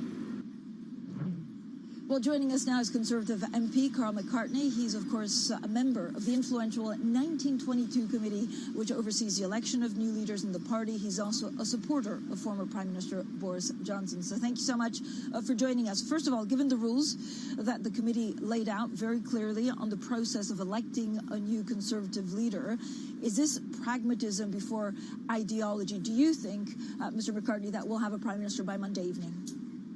That's a potential possibility. And first of all, thank you very much for having me on. But the 1922 committee changed the bar, if you like. They raised the bar. So obviously the last leadership election, the nominations only need to be 20 for each candidate. This time it's 100 nominations are going to be needed to be one of the candidates. And that means just on the fact that there's only 360 odd Conservative members of Parliament, there can only be a maximum of 3 candidates come 2 o'clock on Monday afternoon. And we need to act swiftly. The country needs that. We need some stability and we need to move forward. And obviously, one of the reasons that I'm talking to you is because I'm also a backer of Boris Johnson, because I think he'd be the best person to unite the party and move forward. Yeah. He has a mandate. Obviously, 2019 won a general election with a huge majority. And there's still 2 years to go of that 5-year term. But, Carl, so first of all, do you think he will definitely be one of those 2 people? Do you think Boris Johnson will be able to get those 100 votes, signatures from MPs? I do. And by last night, after 9 hours, there was over 50 Conservative members of Parliament who pledged their support and were willing to be his nominees. But at this point in time, we don't even know if he's willing to stand. So he hasn't. Well, in fact, none of my colleagues have actually said that they're definitely going to be a candidate, obviously because they're all busy taking soundings and finding out if they're going to be able to reach that 100 member threshold to make sure they get their nomination papers in well in time before 2 o'clock on Monday. Yeah. But, yeah, given how Boris Johnson's premiership ended, why do you think this would bring stability? It was pretty chaotic. How is this an antidote to the chaos that we saw under Liz Truss? Well, for the country and the Conservative Party, actually, the Labour Party and some of the media did their utmost for, 6, 7, 8, 9 months to castigate him, to throw as much muck as they could at him to try and make some stick, because ultimately he's the best electoral asset that the Conservative Party has. And for the past 3-4 months, all I've ever had from my constituents in my marginal seat in Lincoln is that they want to see Boris back. And that's whether I'm visiting businesses and speaking to business people, whether that's constituents who I meet shopping in the various different supermarkets or even filling up my car. But not one person has come to me and said, we're really pleased that you got rid of Boris Johnson. So obviously, yes, Conservative voters in the main, I think, are one of the electorates. And obviously when a general election comes along before December 24, I'd see that Boris Johnson being our Prime Minister, we've got the best chance of winning that general election. But actually, in the meantime, the parliamentary party's got to coalesce behind one person and be loyal to that Prime Minister as we move forward. We never expected to be in this place. But obviously, if there's a vote of the membership after Monday, then the Conservative Party members, I think, will back Boris should he make the final two to be the Prime Minister of our country. But Mr. McCartney, is this really putting party politics before everything? I mean, it's pretty clear that the markets may have questions about the new chancellor if it's Boris Johnson, so he may give you a bit more power to win the next election. But what kind of markets, what kind of an economy will we be left with? It's not the stable one you were talking about 2 minutes ago. Well, it is a stable one, actually. So, Boris Johnson has been in the position before, and should he decide to be nominated and to be a candidate, and, should he, as I would hope, win that and become the Prime Minister, the markets know what he and others around him would be like. And I'm sure, he doesn't want to make any of those mistakes that were attributed to him or the party might have, taken missteps in the past, and will ensure that, we need to ensure that very swiftly we have a Prime Minister in place who, yes, has the backing of the parliamentary party, and that's imperative, as we've seen, which is one of the reasons why what happened yesterday wasn't expected, 3 months ago or even 45, 46 days ago. And so, I'm sorry that Liz Truss and those around her and her family, etc. It was a very difficult decision for her, but we need to move forward, yes, on behalf of the country and our party. And certainly to ensure that the government continues with this small bump in the road navigated, and we move on swiftly on, and steady the buffs is a good phrase to say. And I think that the markets, when we certainly look at those financially, both in the UK and around the world, are well aware of Boris Johnson's time previously as the Prime Minister. And obviously, that's something that he was elected, as I say, back in 2019. There's another 2 years of this parliamentary period, of a 5-year period to take into account. Yeah. Yes. Do you think, I mean, given the timeline, which is we're expecting an autumn statement on the 31st of October to have more ideas fiscally of what this country will become. Then we have, of course, on the 3rd of November, the Bank of England, and the first starts his QT. If Boris Johnson is elected the next leader of the Conservative Party, should he keep this current Chancellor? Well, it's up to a Prime Minister, and at this point in time, as I've said, Boris Johnson hasn't confirmed that he's standing. In fact, nobody else has. Would you advise him to keep the current Chancellor?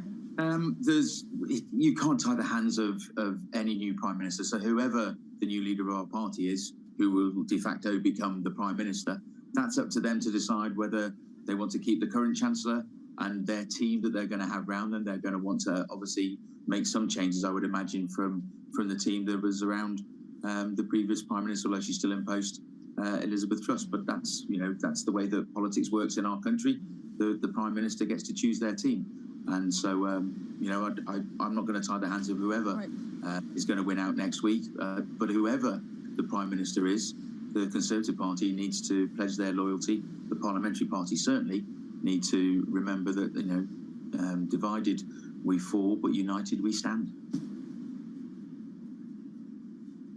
Thank you so much, Carl McCartney there, the UK Conservative MP for Lincoln. Now, let's continue our coverage, special coverage here from Westminster. We're also joined by Sir Vince Cable, the former leader of the Liberal Democrat Party and former Secretary of State for Business. Thank you, Sir Vince, for joining us. What would be your path forward for the UK on growth in the next 12 months? Well, there isn't a great deal that the government can do to sort of trigger growth. I mean, that was the problem with the Truss mini budget, that somehow or other you can conjure growth out of thin air. You can't. The key requirement is going to be to maintain basic stability, political and economic stability. And I really worry about the next week or so, because, if Boris Johnson is a viable candidate, and he looks as if he is, he will seriously challenge Sunak, who is the front runner. And I think there are two consequences of that. One is that the Boris Johnson philosophy of cakeism, which you can always have your cake and eat it and not avoid difficult choices, is going to be back on the menu. And we're faced with the oncoming new budget announcement, which either will face a new Prime Minister, Boris Johnson, who doesn't believe in it, or whose supporters will cause a great deal of difficulty if Sunak, who is the most plausible candidate, should he win. So we're in for quite a difficult period of economic turbulence if the Tories insist on remaining in power and not going to the country so we can have a stable government after an election. But Sir Vince, I mean, we've seen, pretty chaotic markets. We've seen an economy, frankly, that was whipsawed in the last 3 months. We've seen, all the question marks regarding UK PLC in the last 12 months. If Boris Johnson were to become Prime Minister again, would he not have learned from any of that? Well, I would worry about the consequences for several reasons. I mean, he's a very divisive figure in the country. And I would imagine within the Tory party, though I'm not a Conservative myself. I think we need to remember that only a few months ago, a majority of his parliamentary colleagues threw him out as unsuited to lead the country. My party had just won by-elections in wildly improbable places. I mean, Mr. Johnson is, has his qualities, he's a skilled politician. But a very divisive figure. I suspect he still faces misconduct allegations as well, in Parliament and possibly elsewhere. So that isn't going to solve our problems. Mr. Sunak is a better bet to impose some stability and build on Mr. Hunt's provisional outline of a budget. But he will have a lot of internal enemies who will make life difficult for him. If there's a big increase in taxation, which I think we all expect to be on the way, difficult cuts in public spending, but the anti-Sunak faction will snipe away. So, Sir Vince, how do you think international investors that are watching us right now, what do they think about the UK and its investability longer term? Well, I mean, clearly they have a very low view, but they've hedged their risks and we'll be waiting to see what happens next. But, we are going to go into a very difficult phase. There's no doubt about that. Whoever is the new Prime Minister and Chancellor will have to put through a very painful package that will create a lot of political resistance in the country and in the ruling party. It's going to be a very bumpy ride. I mean, I've been writing for some weeks about the fact that, the currency is likely to go below parity to the dollar, regardless of what happens to the dollar elsewhere.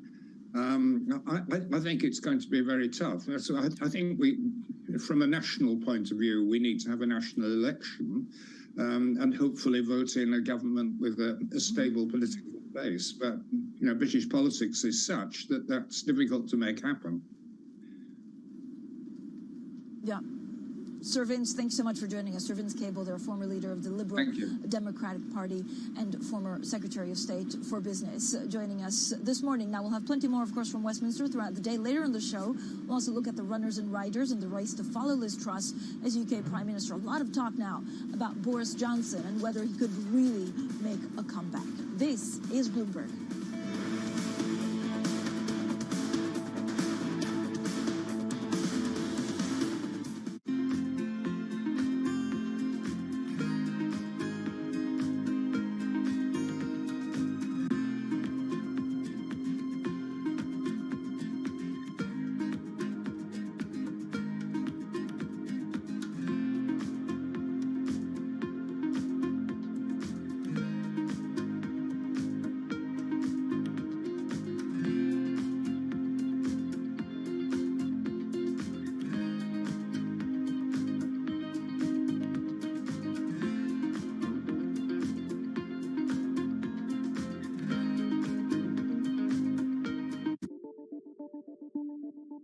What do you think of when you think of a battery?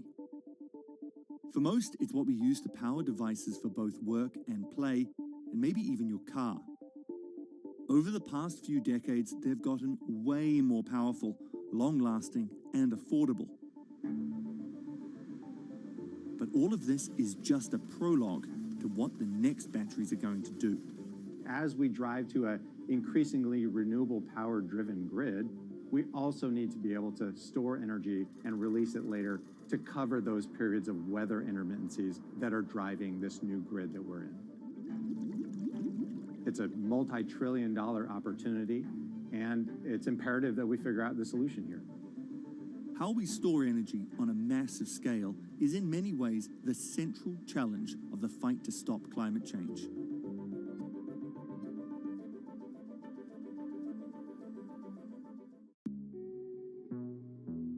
Hello, I'm Emma Barnett, and I'm a journalist and presenter.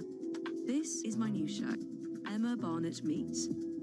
First, I'll be meeting Chinese artist and dissident Ai Weiwei, and I'll talk to the novelist and political scientist Elif Shafak. Tune in to watch those who shape our world explain how the world shapes us. This is Emma Barnett Meets on Bloomberg Quicktake.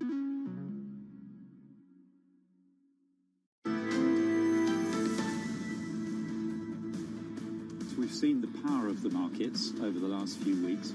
I think Chancellor Jeremy Hunt was getting on top of that, putting together a package that would have been reassuring to the markets on the 31st of October.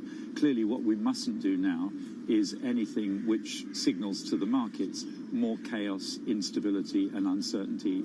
Former UK Chancellor, the Exchequer, Philip Hammond, speaking to us a little bit earlier this morning here at Westminster. Now, the race, of course, for new UK Prime Minister is on. I'm Francine Lacqua with special coverage outside Westminster here in London. Now, let's speak to our editor-in-chief, John Micklethwaite, who understands UK politics and, of course, knows a lot of the players also that could run. John, thank you so much for joining us. First of all, what I'm hearing today, which was largely discounted yesterday, was that Boris Johnson really has a chance. Could he be the next Prime Minister? The answer is he could.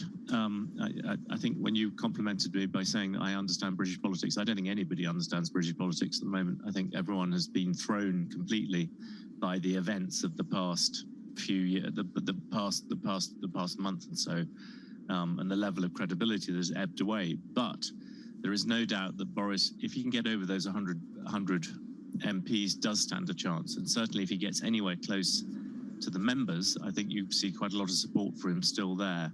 Amongst the MPs, it was quite interesting to hear, I think, Philip Hammond just talking about the need for stability, sensibleness. Those are not, stability has never been Boris Johnson's middle name. He has always been something of an anarchist, something of a provocateur. He's good at forming coalitions of people to get individual things done. If he was somehow sort of locked into something, then maybe it would be different. But I think at the moment, most Tory MPs, I was in Westminster the other night, they are sceptical about that. Yeah. But, John, so it was my understanding through the rules that the 1922 committee laid out yesterday that actually the Tories just wanted to be pragmatic, wanted some kind of stability and maybe signal to the markets that really they mean business to, draw a line under the sound of the last 44 days.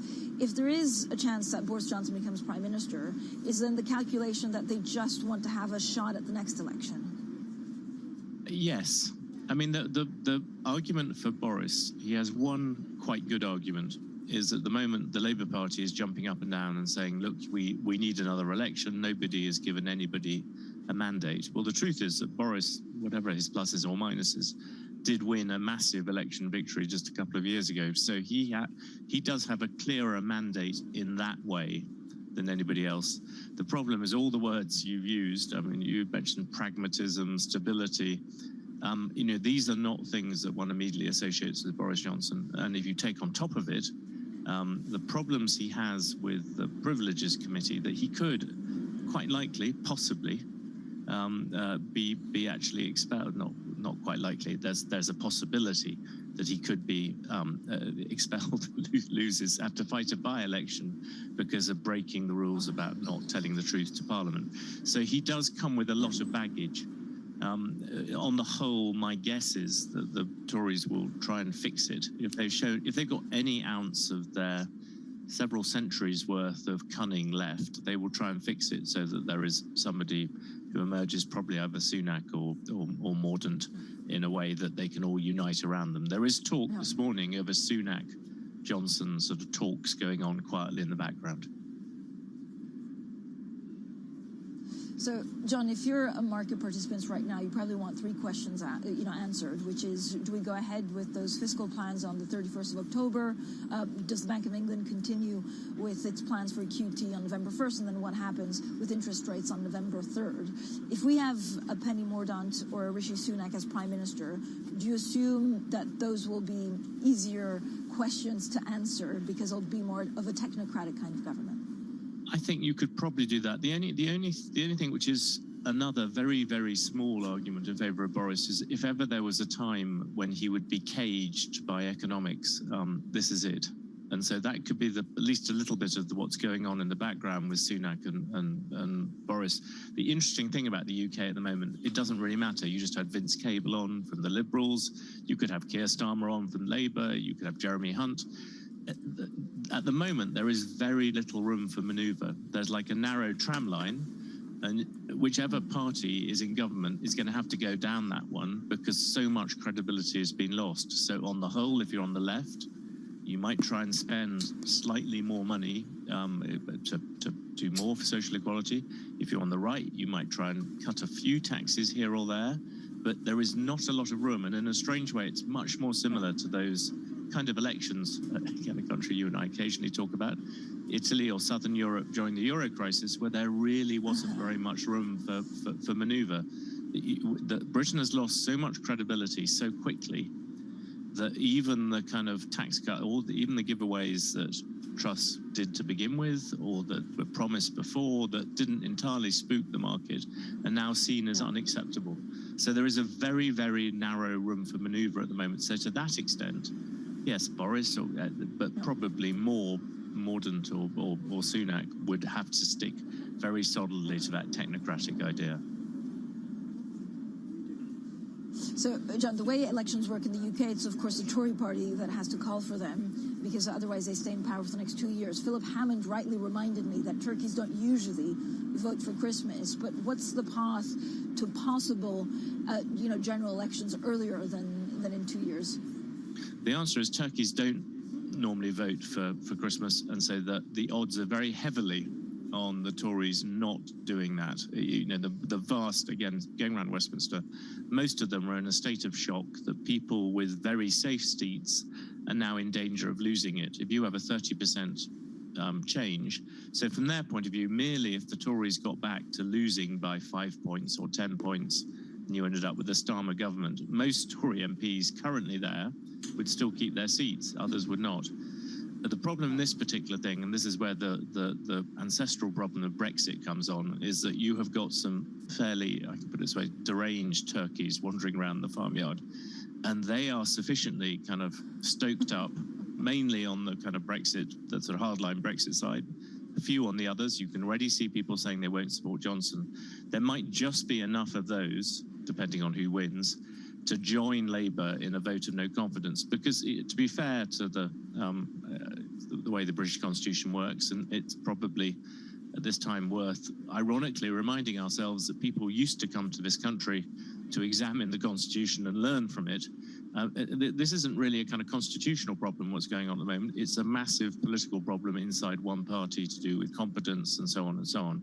But at this precise moment, it's a very simple thing. The MPs elect the Prime Minister.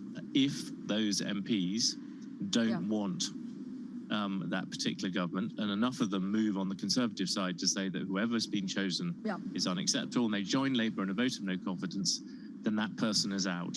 But that is so yes, Philip Hammond's absolutely right. Turkeys don't normally vote for Christmas. In this case, I think we've seen enough evidence that the turkeys are not entirely thinking about their well-being. John, thank you so much. Our Bloomberg editor-in-chief, John Micklethwaite. Now, let's get straight to a pollster. They are very good, especially in times of crises like these where we don't exactly know what's going on. So let's discuss the polling figures with Gideon Skinner. He's head of political research at Ipsos. Gideon, thank you so much for joining us. First of all, what are the polls right now? Does Boris Johnson really have a shot? So if we look at the data, Boris Johnson's ratings are, amongst the general public as a whole, they're a bit behind where Rishi Sunak is. He's more popular amongst the Conservatives' own base, so they're 2019 voters. But frankly, as was just been talking about.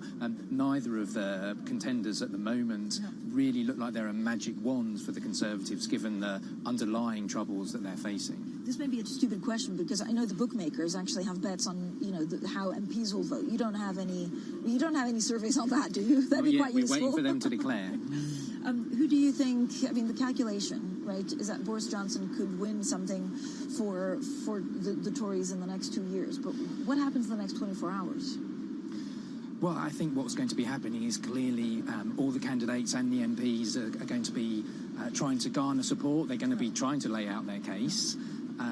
If you look at what the polls are saying, as I said, Rishi Sunak gets better scores generally amongst the public as a whole.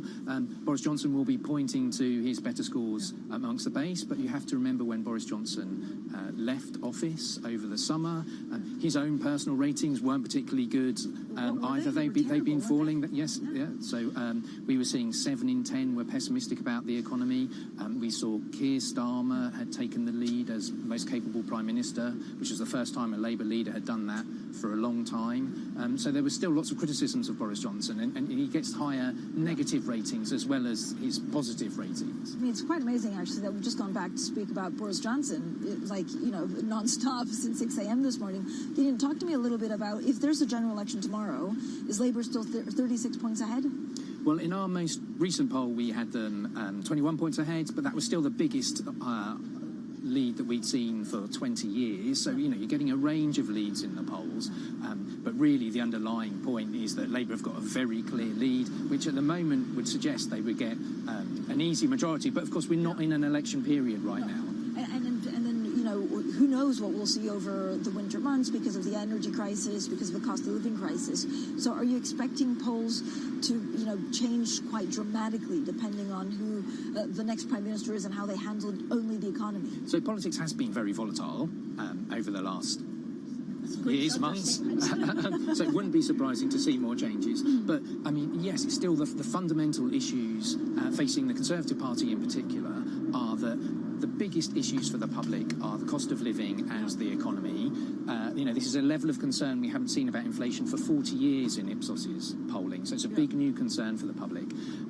And people are doubting the Conservatives' long-term economic plans. They're losing confidence in it. And Labour have got the first lead on it for 15 years. So that's where the Conservatives need to regain their credibility. Gideon, thanks so much. Gideon Skinner, their head of political research at Ipsos, joining us about, the popularity and probability of who the next Prime Minister is. Bloomberg Surveillance Early Edition continues in the next hour. Matt Miller, Kaylee Lyons in New York, Anna Edwards here at Westminster. This is Bloomberg.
These floating flowers are made of 92,000 solar panels.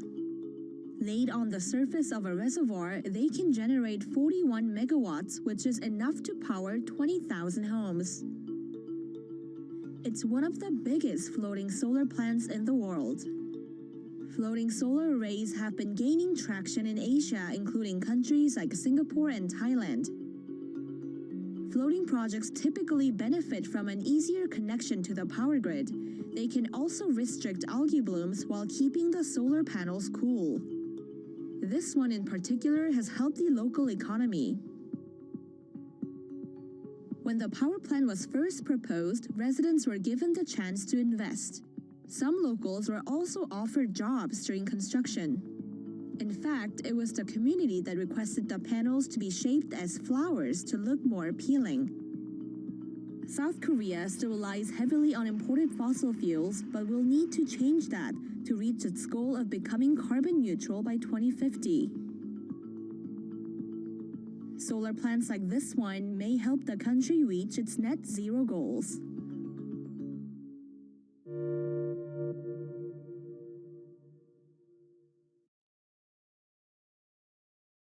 Power, policy, politics. From the White House to the Hill, Bloomberg covers the leaders in legislation. That was really a tectonic shift for this White House. The theory of this bill, as I understand it, is there'll be a multiplier effect. How did Democrats mobilize specifically younger voters? Bringing you the political news you need to know. The president has made it very clear that this is a significant focus.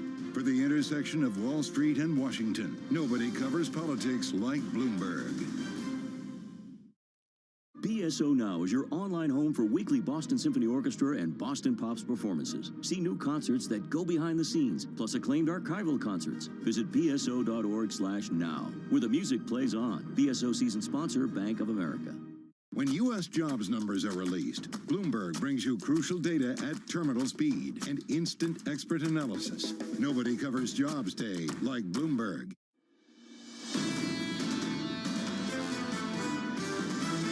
I cannot deliver the mandate on which I was elected by the Conservative Party. I have therefore spoken to His Majesty the King to notify him that I am resigning as leader of the Conservative Party. She was a good partner on Russia and Ukraine, and the British are going to solve their problem, but she was a good partner. We fixed a high threshold, but a threshold that should be achievable by any serious candidate who has a realistic prospect of going through. This is Bloomberg Surveillance, Early Edition, with Anna Edwards, Matt Miller, and Kayleigh Lyons. It is 5 a.m. in New York, 10 a.m. in London, and 5 p.m. in Hong Kong. Our top stories today. Political chaos continues. The UK could have a new prime minister as soon as Monday, after Liz Truss's resignation gave her the shortest premiership in British history. Unity on energy. Germany agrees to join other EU countries in exploring a gas price as the continent's leaders tackle the looming crisis in Brussels. And stocks retreat amid high bond yields. In fact, the highest since 2007. The 10-year Treasury yield holds at its highest level since the financial crisis. Welcome to Bloomberg Surveillance Early Edition. I'm Matt Miller with Kayleigh Lyons here in New York. Anna Edwards is with us at Westminster right now. Anna, and you are following the increasingly interesting race to become the next prime minister, Boris Johnson, with legitimate prospects. Yeah, absolutely. Key questions right now. Who makes the list? Who has enough support from members of the Conservative Party to make it onto the list to be considered as Prime Minister? We could get a Prime Minister, of course, announced by as early as Monday. So that's the time horizon to be watching. And when do we get certainty for financial markets around the fiscal plans? That's what many in the markets are going to be watching for then, Matt. All right, we're going to continue to cover this story all day and probably deep into next week as well. Let's take a look first, though, at what's going on in U.S. markets. Futures coming down. It has been a pretty good week. In terms of the cash trade, we're up 2 1/3% this week after some big gains on Monday and Tuesday. We were down on Wednesday and Thursday, and it looks like we could have a down day today, although there's still 4.5 hours left to go. One of the biggest headwinds, of course, is those high yields. They've been rising up, and today we hit, I think, 428 on the 10-year was the high we hit today, the highest since the great financial crisis kicked off in 2007 before rates started to get slashed. The Bloomberg Dollar Index also closer to an all-time high. It hit 1353 back in September. Right now we're at 1352.07. So this increasing strength, and you're going to see a number of other currencies that are down big against the dollar today, is not great for risk assets. NYMEX crude coming off 1.25%, maybe the one point of brightness out there for U.S. markets, for U.S. equity markets right now, is that NYMEX crude trades down at 83.46 a barrel. Kaylee, what are you seeing in Asia? Well, obviously, as we are seeing yields moving higher, it has led to a deterioration in risk appetite overall, as you were pointing out with U.S. futures, Matt. And you definitely saw that in Asia as well. The MSCI Asia Pacific Index down about 1.2% overnight. Part of that has to do with risk appetite broadly, but there is also concern around COVID-0 policy with lockdowns in part of Xi'an in China. Plus, you have news overnight reports from Bloomberg that the U.S. is looking to expand new curbs on Chinese access to equipment, including computing technology, so even broadening those out. That weighed on chip stocks in particular, one of them Piotech, which was down about 4.5% in the Asian session. Now, as you talked about, Matt, Treasury yields moving higher. That was definitely evident with yields moving higher in the Asia Pacific as well, up 14 basis points on the Australian 10-year to just shy of 4.2%. So we're back up near the highest levels since 2014. But we are at the weakest levels since the summer of 1990 on the Japanese yen, and it is still weakening. Right now, dollar yen at 150.94. We are looking on the cusp of a 151 handle, Anna, and that means we are on intervention watch again today. Absolutely. So that's the FX story dominating through the Asia session. The FX story here in Europe, very focused on the pound and potential weakness in the pound, some of that coming through already. This is the picture we have for European equity markets then, under some pressure. It is a bit of nervousness around UK politics, but really it's also the global dynamic around rising treasury yields, around rising yields broadly, and how that weighs on risk appetite. Profitability also being challenged in a number of areas. We'll come to some consumer goods companies with that focus a little bit later on in this conversation. Let's get to some other UK assets or broader European assets. Here's the UK for you, 111.40 on the pound. We've got the euro also gaining against the pound. So yes, there's dollar strength, but there really is pound weakness coming through today. And we've got some movement on gilt yields, of course. The nervousness really here is around the 31st of October. That fiscal statement was when UK financial markets thought they'd get some clarity on fiscal plans. And if we don't know who the Prime Minister is, and then by definition we're not entirely sure if we'll see a change of Chancellor again, that throws big questions around that, and so leads to some uncertainty around UK assets perhaps. We've also got in here the European natural gas price, the benchmark there down by 6.7%. Germany stepping back from its prior opposition to a gas price cap, that weighing on the price of gas today, and it seems as if they're trying to rework that benchmark anyway. So perhaps some good news as we look into the winter if those gas prices do continue to fall. So here in Westminster, the UK has been plunged into a fresh political crisis following the resignation of its shortest-serving Prime Minister. Liz Truss's chaotic 40-day tenure saw her announce a massive package of tax cuts before unwinding most of it in the face of a market rout. Here's what happened after the lectern was placed outside number 10. I recognise, though, given the situation, I cannot deliver the mandate on which I was elected by the Conservative Party. I have therefore spoken to His Majesty the King to notify him that I am resigning as leader of the Conservative Party. So after 44 days, she resigns. Joe Mays, our colleague, our UK government reporter, joins me now here in Westminster to take us through some of the latest and some of the analysis. Joe, give us the latest then, where we've got to on who's likely to be on the list of contenders. So we're looking at three big names: former Chancellor Rishi Sunak, the leader of the House of Commons, Penny Mordaunt, and also former Prime Minister Boris Johnson. He's got momentum this morning as more and more of his backers want him to come back. But the key number is 100. Can you get 100 nominations from MPs to get onto that ballot? And then it would go to Monday, where we have these votes of MPs. There'll be 2 votes we expect, and that second vote, when there's just 2 candidates left, will be an indicative vote. And the hope in the party is that whoever is the runner-up in that vote will step down, such that we get the new Prime Minister on Monday. So the hope is that we don't have to get this out, don't have to push this out to the party membership like last time, that this can be decided by members of Parliament. Kaylee? Well, depending on who it ultimately is, Joe, do we have a sense of what their priorities will be or what they can possibly accomplish given the difficulty that Liz Truss had with setting her agenda?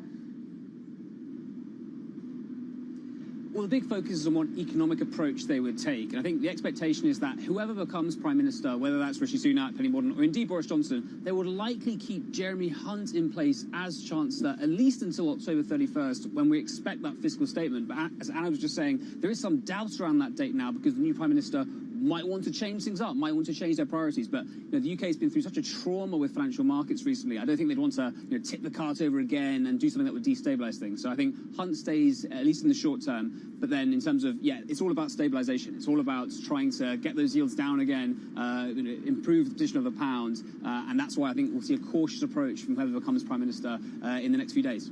All right, Joe, thanks very much. Bloomberg's Joe Mays covering the political story for us from Westminster. Let's turn now back to the continent. Of course, the UK has left the European Union, but the intense levels of political uncertainty in Great Britain are also impacting the EU and regional stability there. French President Emmanuel Macron spoke to our European correspondent Maria Tadeo yesterday. France, as a nation and friend of the British people, above all wants stability, especially in the current context. In a context of war, of energy crisis, it is important that the United Kingdom regains political stability very quickly. Maria joins us now from Brussels. So, Maria, how do European leaders view this turmoil in the UK? Well, Matt, I have to be honest, and this morning, very little reaction. European leaders are 100% focused today on the energy crisis, the war in Ukraine, and the difficult winter they have ahead. And in fact, that reminds me of a conversation I had yesterday with a European diplomat who told me essentially this lost in translation between the UK and the EU comes down to that. In the United Kingdom, this is still a Brexit-dominated single-story political system. When you look at the European Union, the priorities have shifted, but I did have to do my job after all. Well, I have to shout questions to our politicians, and then I asked that question to the French president. Are you sad? Will you miss her? What's your reaction? Well, you played it in that clip. We want to see stability in the UK. This is a challenging context for Europe in general with the war in Ukraine. And he also told me, quote, I'm sad the way I would be sad with any other colleague that leaves. Not a lot of emotion, but the reality is, Matt, how could he? He saw her once in person. A lot of European leaders got no FaceTime with her, and she did not even make her big Brussels debut. So can you really be sad when you don't know a person? I mean, that's a question I put to you. Right, okay, yeah, 44 days, a limit to the number of people you can meet, I suppose. More importantly, where you are, Maria, there has been agreement on on energy, on capping gas prices, including, crucially, from Germany. Yes, and Anna, let's break it down here because this meeting yesterday was important. In fact, there was a deal accomplished at 2:45 a.m. in the morning. Now, the question I get from a lot of traders, by the way, reaching out on our systems, suggesting, but what is it that's new? What was agreed yesterday? I don't get it. The thing to clarify is that yesterday was not a technical meeting on a specific level of price cap, on a percentage. This was a political discussion, whether or not the EU27 could even agree to the word cap. Remember, the Germans were adamant they did not want to see it because it could potentially scare up supply. Now, there is a deal on the language. They agree that the proposals put forward by the Commission, including that dynamic price cap, including the joint purchases, including joint storage, should go ahead and now give themselves 2 to 3 weeks to work out the legal and the pending details around this package. All right, Bloomberg's Maria Tadeo doing her job, shouting questions and reporting for us from Brussels. Thank you so much. Let's turn now to the market impact after a month of economic chaos under Liz Truss's tenure. It will be up to the next prime minister to restore calm and make policy decisions that bring back stability to the markets. Bloomberg's Danny Berger joins us now with a closer look at the recent action. And you're definitely not seeing stability today, Danny. Gilt yields are up, and I would note it's not just the UK. The German 10-year Bund yield just passed 2.5% for the first time since 2011. Yeah, and BTPs are selling off this morning, and treasuries in the U.S. are selling off. So yes, it is an ugly day for bonds in general, and it has been remarkable to see the impact the bond vigilantes have had. Now, to be fair, the sell-off is pretty steep in the UK, about 12 basis points higher for both front end and longer out on the curve.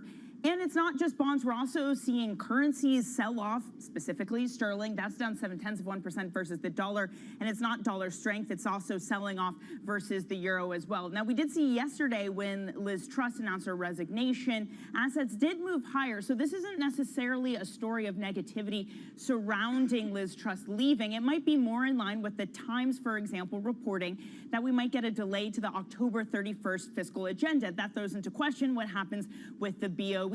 Obviously problematic for markets and not stability. I thought that SocGen frames this very well.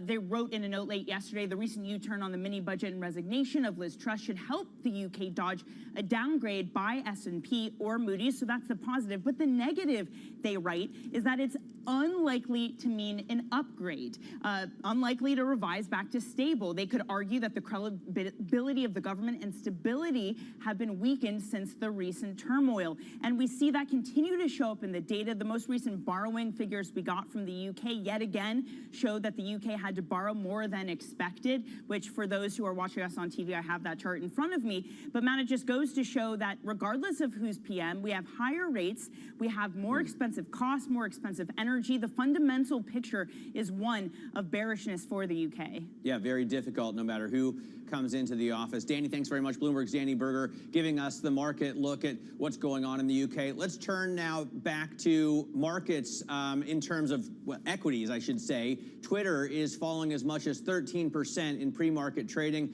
as the Biden administration and officials there are said to be discussing whether or not they should review some of Elon Musk's deals.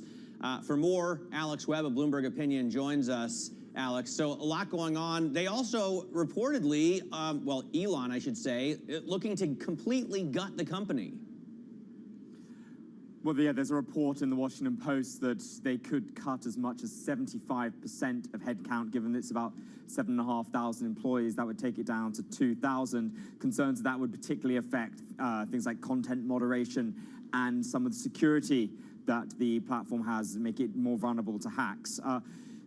You know, that's one piece which, frankly, isn't necessarily current shareholders concerned, unless they have, of course, concerns to society, the impact on society. The thing that is a greater concern for investors is the report from our colleagues that the Biden administration is looking at some of Elon Musk's assets that seems to be prompted by some of his tweets that didn't quite express support for Russia, but mooted perhaps the idea that Russia should be able to annex some parts of Crimea in order to bring an end to the war, as well as his comments about not being able to continue to provide Starlink, his satellite communications service, to Ukrainians free of charge. So that, according to our reporting, has prompted some considerations from the administration.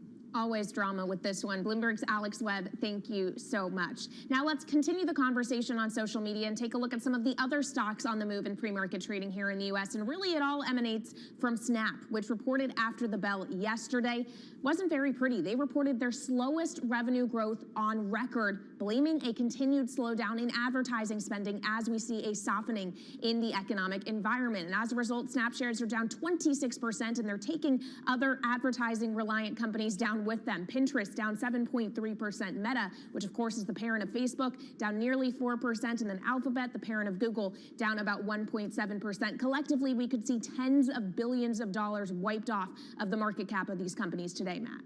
All right, let's take a look also at some of the movers that we have here in Europe. Adidas has a number of unsold sneakers, and it's cutting its forecast for the full year. The stock, as a result, is down 9%. This is, I think, or the first red flag I saw this morning in terms of the consumer, because remember, we had Hermes doing so well. LVMH also has been doing so well. Kering, on the other hand, is not doing so well. And the problem with Kering isn't one that's new this quarter. It's a problem with Gucci. That's been an issue now for 3 reporting periods in a row. They just can't keep up with their rivals in the luxury sector. So Kering down as well, 4.2%. And then reports that Deutsche Bank, reports on the Bloomberg, that Deutsche Bank is going to have to cut staff in the investment bank to get ready for the downturn. As a result, the German stock is down 1.8%. Anna?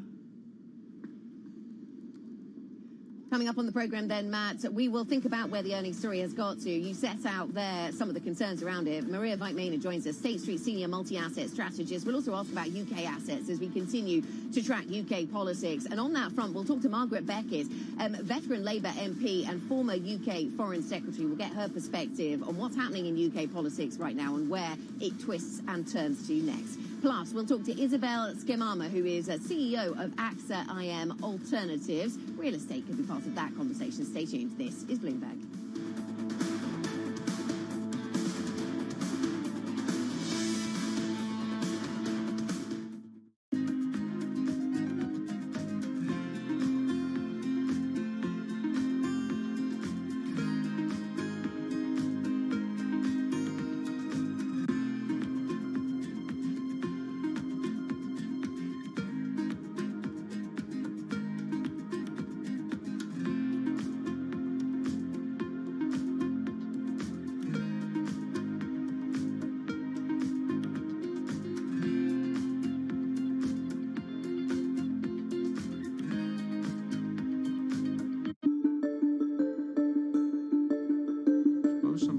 And says, I want to be Ari Emanuel when I grow up.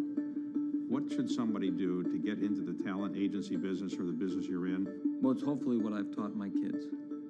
You got to be intellectually curious. You got to be, you got to show up. And you know this like I know this. I got on a lot of planes. You just, even though that voice in your head is saying, oh God, I'm so tired, I don't want to do this. You got to show up. You got to be charmingly relentless.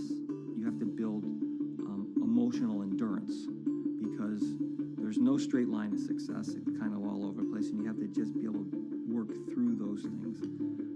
And then I think one of the things that I do every week is I try to create serendipity.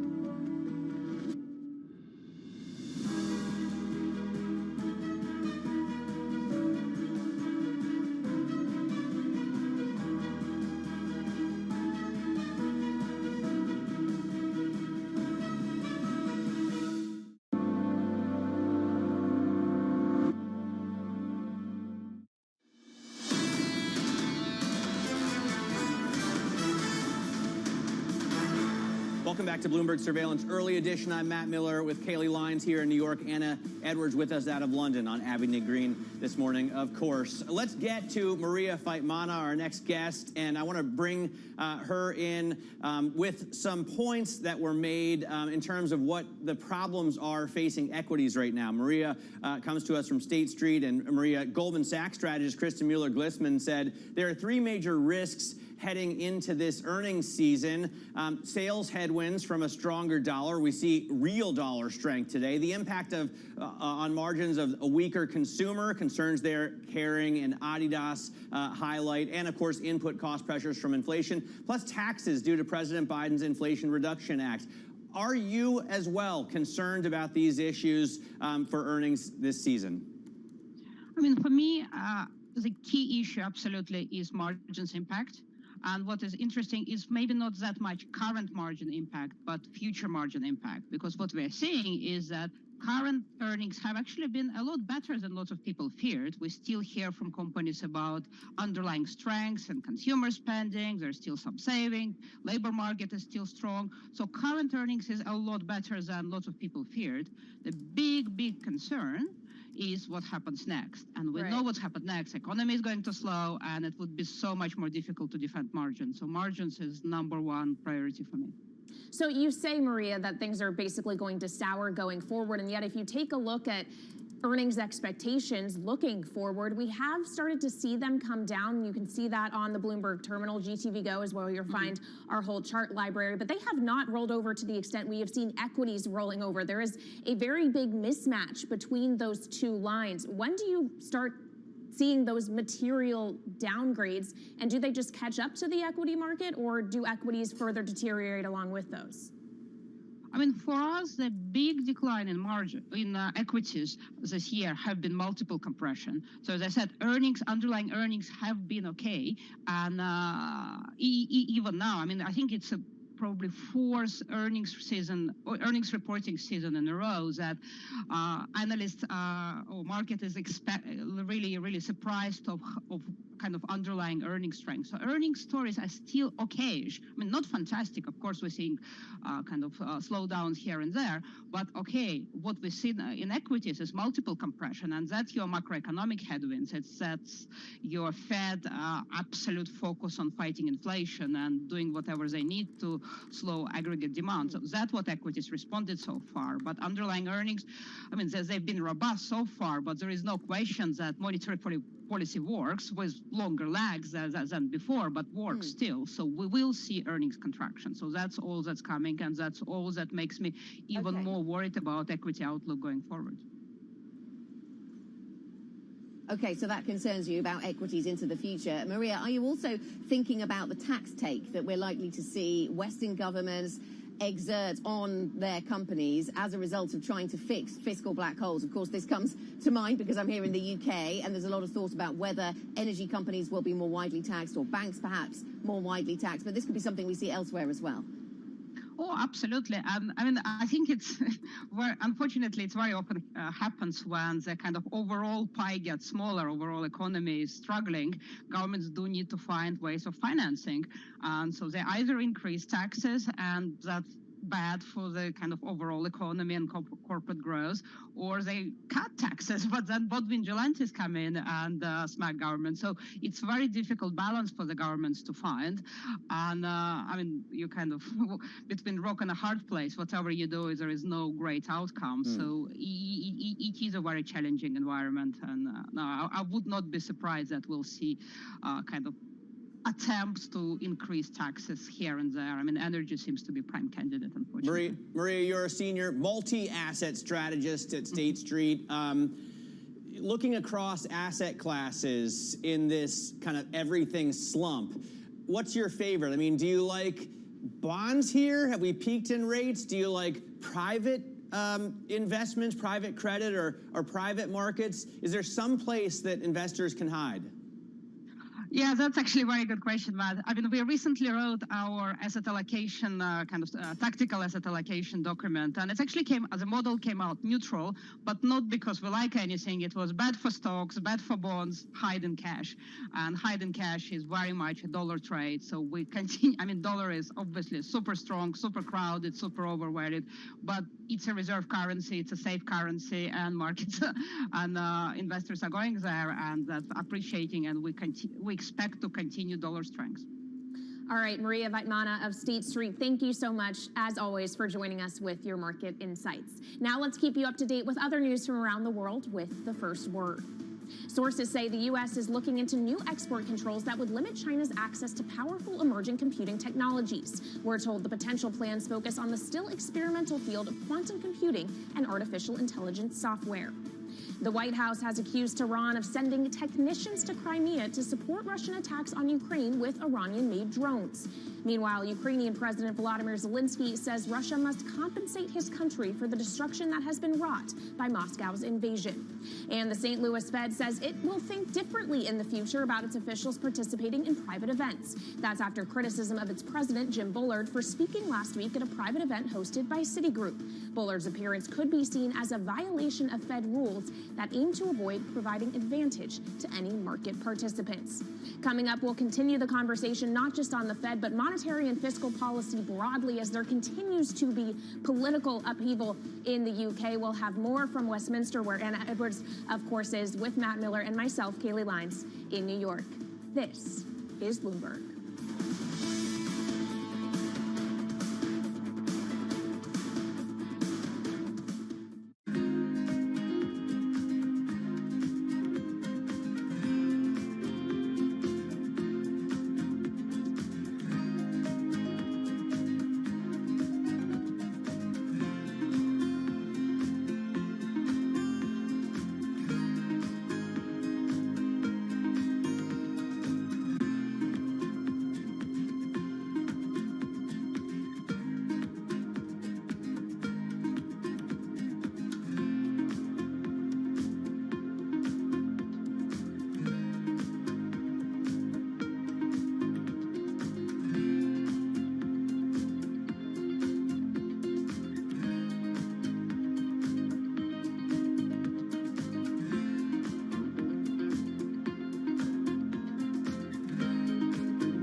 Apple has identified its next big business, bringing advertisements to more parts of your iPhone.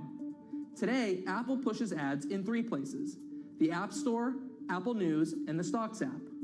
In the News and Stocks apps, Apple shows display advertisements. That means that third-party companies like car dealerships or mortgage lenders can showcase their advertisements just like they can on a website. On the App Store, the situation is different. There, Apple has search ads. This allows developers to buy their way into showing up higher on search results. For instance, an App Store developer can bid for the term car racing or basketball so their apps would surface above competing apps in the list of results. Apple's push into ads is a little ironic, given that its ATT, or App Tracking Transparency Privacy feature, limits the ability for Meta, Snap, and even smaller developers to generate as much revenue as possible from advertising. That's because the feature allows users to choose if they want their data collected and tracked across third-party apps and websites. Still, Apple's hoping to expand its own ads business and is planning to add search ads to its Maps app. Other areas where ads could eventually appear are in Apple Books and Apple Podcasts, along, maybe one day, with an ad-supported tier of Apple TV Plus to compete with new offerings from Netflix and other streaming video providers. I'm Mark Gurman. This is Power On. Why do the biggest names in business choose Bloomberg? That is a great question. It's a great question. It's a great question. Great question. Great question. Great question. Great question. That's going to be the best question I get all night. I'm glad you asked that. Bloomberg Television. Top experts. Great questions.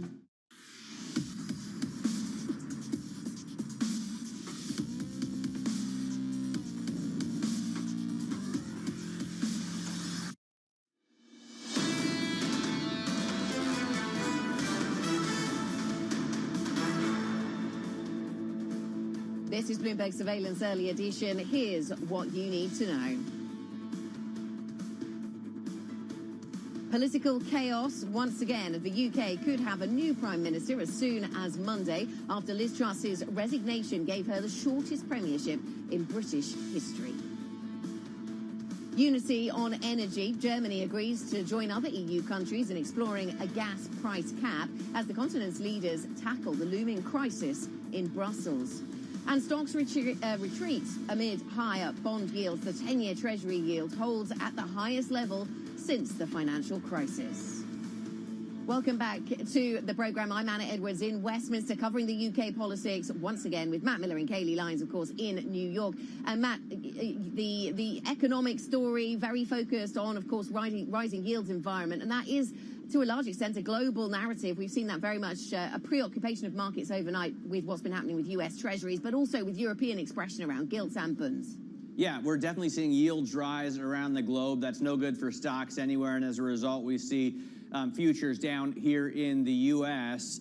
Right now, down just about 0.5%, and it would be the third negative day in a row. Nonetheless, it's been a pretty positive week so far. We are up 2.3% in terms of the cash trade because of the gains that we saw on Monday and Tuesday.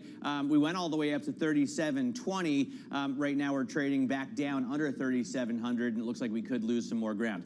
The 10-year yield, you can see right now at 426.74. We've gone well over that, above 428 today, and that is the highest we've seen on the 10-year Treasury since 2007. So since the great financial crisis was really just kicking off, we also see incredible strength in the dollar. Maria Feitmana was just commenting on this, but the all-time high on the Bloomberg Dollar Index is 1353. That was at the end of September. Right now we're at 1352.18. So getting back to an all-time high, and that's a big headwind for equities, for risk assets. A tailwind is cheaper crude. Right now we are seeing NYMEX come down, but only about 0.2%. So WTI trading at $83.96 a barrel. Kayleigh, what are you seeing in terms of the pre-market movers? Well, there is a lot of action in the pre-market this morning, and a lot of it centers around social media companies. Some of it more idiosyncratic, which would be Twitter, because the saga continues. We had a couple reports out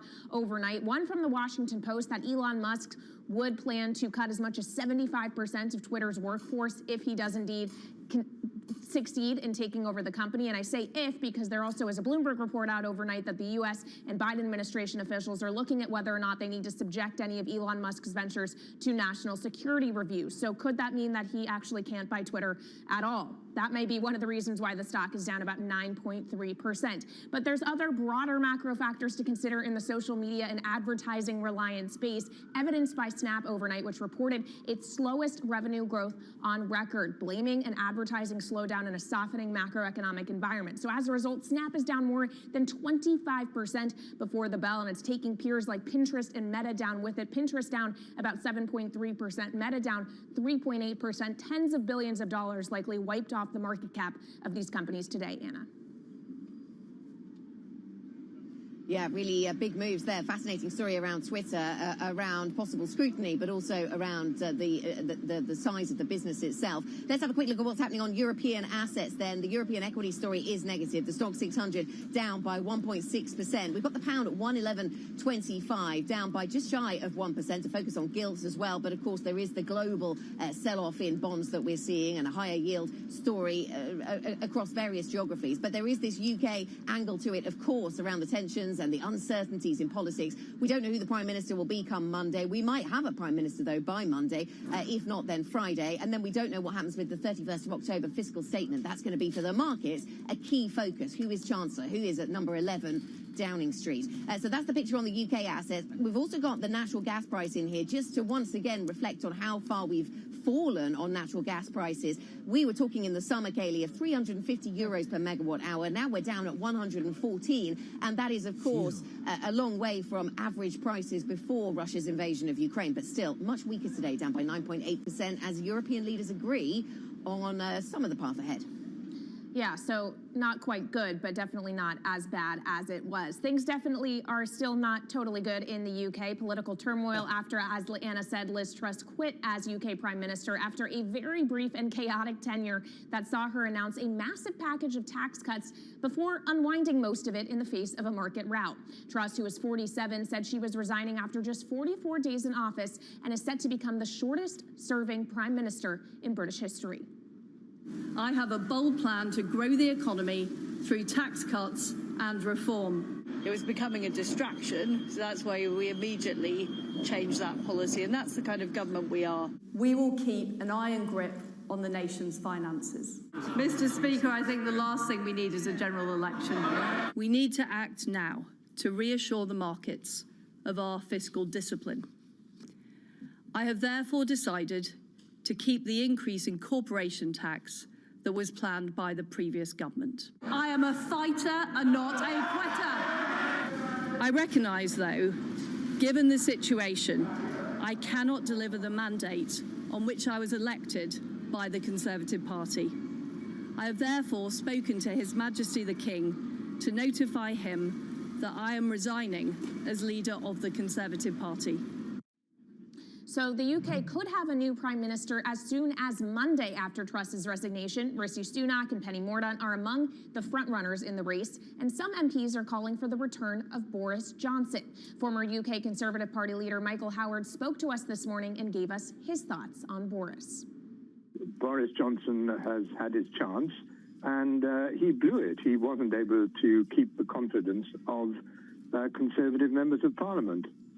So I think that to go back to the psychodrama of the Johnson premiership would be a great mistake, and I hope people don't make that mistake.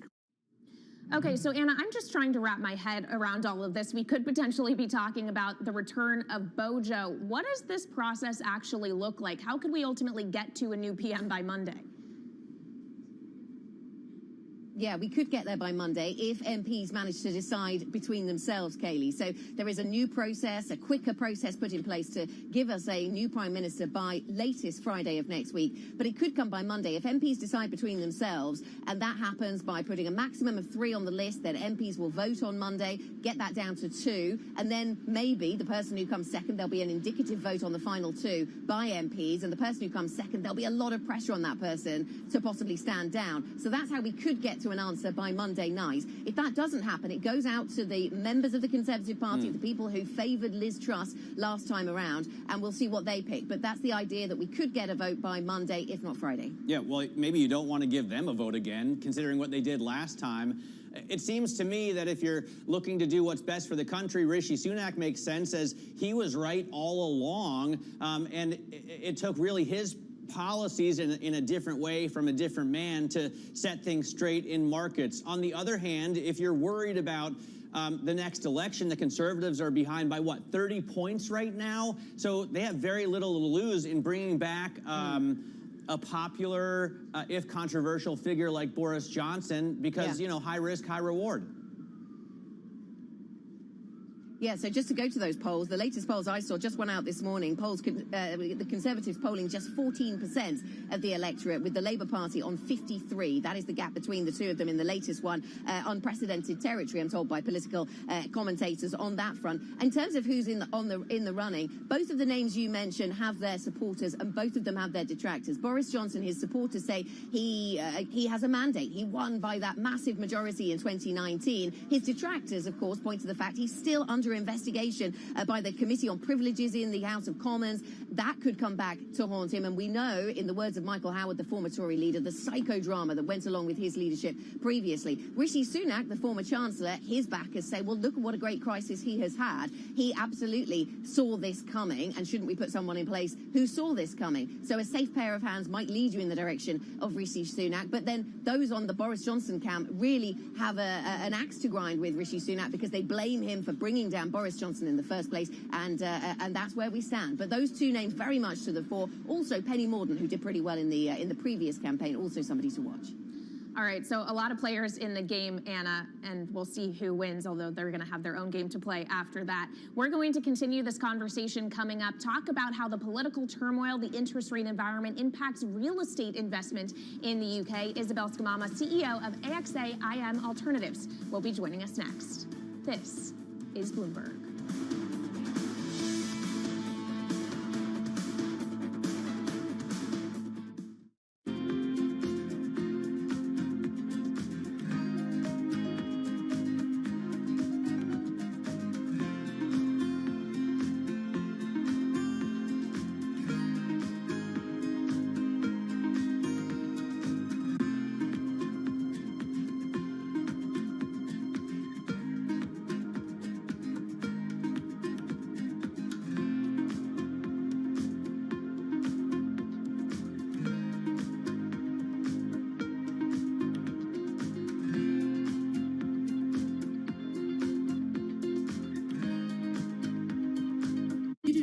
Stronger that moment that you're lifting the barbell. You get stronger as your body is making repairs, making recovery. Recovery is a when and how you get fitter, faster, stronger. Recovery technology includes everything from massage guns and foam rollers to compression boots, hyperbaric chambers, cryo chambers, infrared saunas, and even infrared pajamas. And athletes are partnering to become investors to take those products mainstream. When you look at tech in sports right now, it's completely innovating the way training's going, completely changing the way recovery's going. I think sky's the limit as far as where it can go. But while some of these products can feel amazing, it can be difficult to differentiate between what really helps the body and what just tricks the mind. Every time you're chasing the latest, greatest, newest tool, you're probably chasing a mirage. No one covers the world like Bloomberg. Because Trustonomics is being dismantled, MPs behind the scenes are asking, what's the point of having her at the top? Can the strong dollar amplify the world's risks of instability? Xi Jinping said complete reunification must be realized. With unmatched reach and resources from more than 120 countries, the moment news breaks, 24 hours a day. Bloomberg, your global business authority.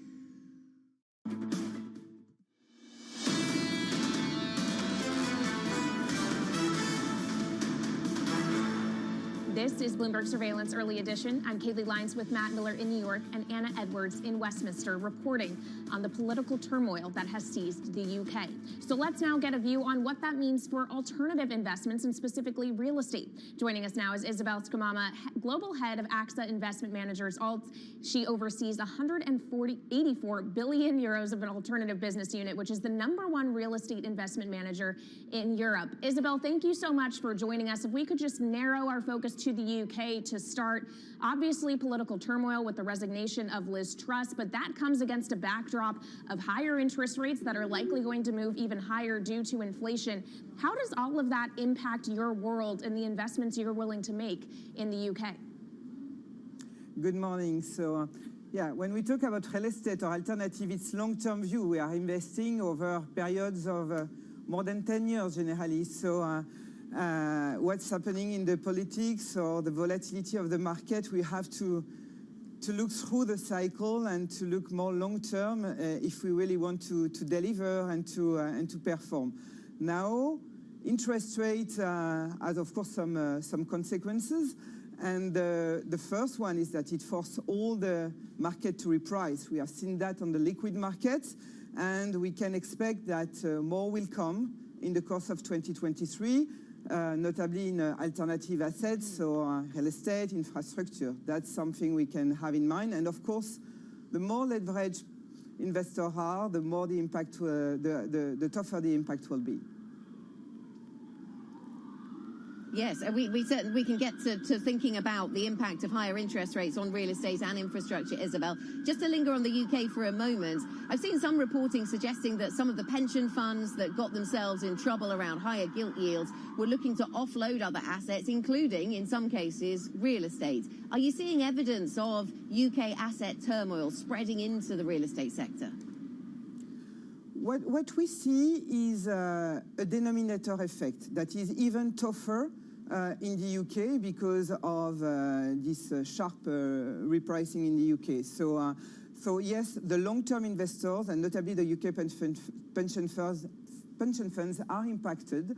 They have to rebalance their portfolio. They were also forced sellers of liquid assets just to cope with the margin calls. Having said that, real estate is generally a long-term play. You cannot get rid of your book within a week, within a month. So we don't see so much evidence of this. There is no forced sales in the market, but more sort of, people putting everything on hold. No, I mean, if we continue to see interest rates this high or higher, you'd have to imagine there will be more forced sales in the UK. Isabel, what does that mean for your business? I mean, during the financial crisis, you saw some big funds go out and make mass purchases, even of residential properties. Do you expect us to get there? But we will. What is for sure, what is true is that the market is a little bit dry for the moment. There is no evidence, no real forced seller, and no evidence that there is a real repricing. This will come because refinancing and investors that are leveraged will be forced to refinance at higher rates. So this will trigger forced sell, probably. Not coming from institutional investors, that will probably be more on hold, but we will see this coming in the course of 2023.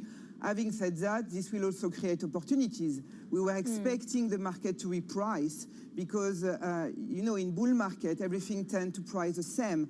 And we need to see a real differentiation, and some assets will have to reprice. Of course, to reflect the interest rate, but also to reflect the brand discount. This is something that is very important when talking about real estate. We will have to inject a lot of capex to make those assets green, to align them to a low-carbon trajectory. So the repricing was a need if we want to have sufficient room to buy those assets and perform the appropriate capex investments to... Just finally, can you get more specific about what those opportunities you are looking at are? But if we talk about real estate, infrastructure, we purchase several billions a year. So but we were, if I look at real estate specifically, we have done a lot on alternative assets or developments because it was less crowded, and it was very challenging to buy existing assets because they were super expensive. So what we expect is to see more opportunities, notably in the UK market. If I look at the UK, for us, we are a little bit underweight, so we have room to increase our investments. We have been very active, developing 22 Bishopsgate, but there is still room. We have also been active in the residential market, purchasing recently Dolphin Square in London. So we have room in the UK, but also elsewhere to invest, and to invest this time more in existing assets that we can manage and restructure to align them with new ways of working, expectation of tenants, but also toward a more net zero trajectory. Isabel, thanks so much for joining us. Isabel Scamama there. She is the CEO of AXA IM Alternatives. Let's turn back now to the U.S. equities drama that is Twitter. The stock falling as much as 13% in pre-market trading as the Biden administration is said to be discussing whether or not it should review some of Elon Musk's deals.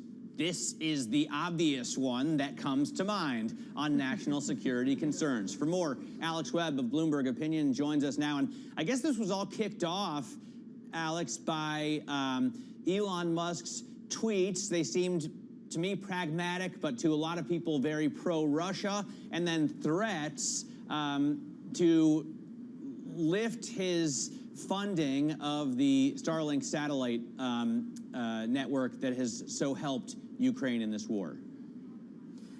Yes, he tweeted a sort of proposal for how to end the war, frankly, and those included essentially ceding Crimea to Russia, then carrying out an independent poll in Lugansk and Donetsk, where they might have the opportunity to join Russia, and that is obviously massively against the view of the international community and, of course, U.S. policy. So it posed the question, well, actually, do Elon Musk's interests align with U.S. policy goals? And so, therefore, perhaps why I might have kicked off this investigation. So, Alex, there's a question of how much fundamentals really matter for Twitter at this point, because this is essentially just a stock that purely trades on the probability of this deal going through. But on the fundamental story, Snap earnings from yesterday don't paint a very good picture for any advertising-reliant business. How could that inform how this company ultimately is run if Elon Musk does indeed succeed in taking it over? Or frankly, if he doesn't, the or that. reporting from the Washington Post is that Elon Musk is looking to cut as many as 75% of the 7,500 jobs at the company. But at the same time, Twitter itself is looking to, if the deal hadn't gone ahead or doesn't go ahead for some reason, perhaps to do with a regulatory investigation, it will also look to cut $800 million in costs, which, given its headcount, would represent sizable headcount cuts as well. So either way, it's looking, I would not like to be in the position of a Twitter employee right now, where your job future doesn't look terribly secure. The thing is, when you go to the Bay Area and you speak to people there, and I was there for a month in July, and loads of people say that Twitter employs too many people. Now, does it employ 75% too many people? I don't know. That's something we don't know the details of where it works inside. It was always inevitable that he was going to cut some jobs. This is a very big number. Okay, Alex, thanks so much. Bloomberg's Alex Webb with the latest on Twitter, the latest on the tech sector, of course, and Twitter shares very much under pressure before trading starts in New York. Turning back to the political turmoil in the UK, I'm very pleased to say joining us now is Margaret Beckett, Labour MP for Derby South, and former, of course, UK Foreign Secretary, and somebody who's been serving on and off, but mostly on, in the House of Commons since the mid-70s. Margaret, very good to have you with us. Thank you for joining us. I know that the Labour Party has been calling for another election. All opposition parties seem to be calling for that. But it is constitutionally understood that it's okay to hand over power within the party during a parliament. And in fact, Labour did it back in the early 2000s. What is the best argument then that you can come up with for why we should have an election, given other parties have done this in the past? Yes, it's happened before, usually on one occasion. In other words, one transfer, one new leader has taken over. Since July, we have now had 4 chancellors of the Exchequer, 3 Home Secretaries, and we're about to have our 3rd Prime Minister. I do think the precedent is not perhaps a good guide. Are you expecting to see an election, though, knowing what you know about politicians and how the Tory majority is unlikely to vote for an election right now? Are you realistically expecting to see one? In about a week's time, we shall get proposals for new boundaries for all of our precincts. And it may depend a little bit on what people see there, whether they think it's in their interest to have an election now, or whether to wait until they could bring new boundaries in, which would be to the advantage of the governing party, and have an election then. And a lot depends on whether the Conservative Party, A, panics, or secondly, whether they can stomach it. Their MPs have had, under Boris Johnson particularly, have had days of being asked to go on the radio or television and hotly defend some very unpopular position, which is then changed within less than 24 hours. They feel angry, humiliated, and furious.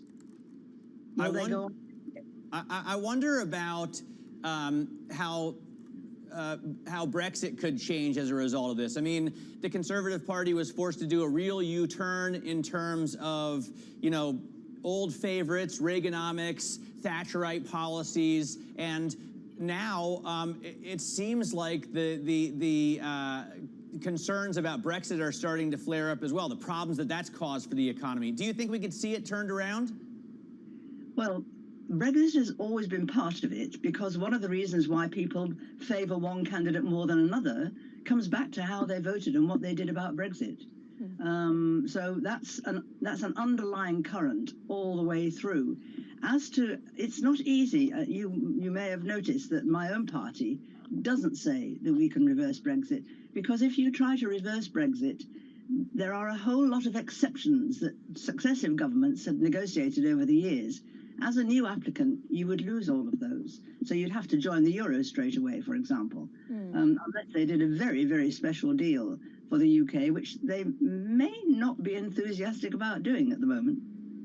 Margaret, it's Kaylee in New York. If we could just lean on your experience as Foreign Secretary and get the foreign perspective, what does leadership turnover like this in the UK mean for its credibility and, frankly, influence on the international stage?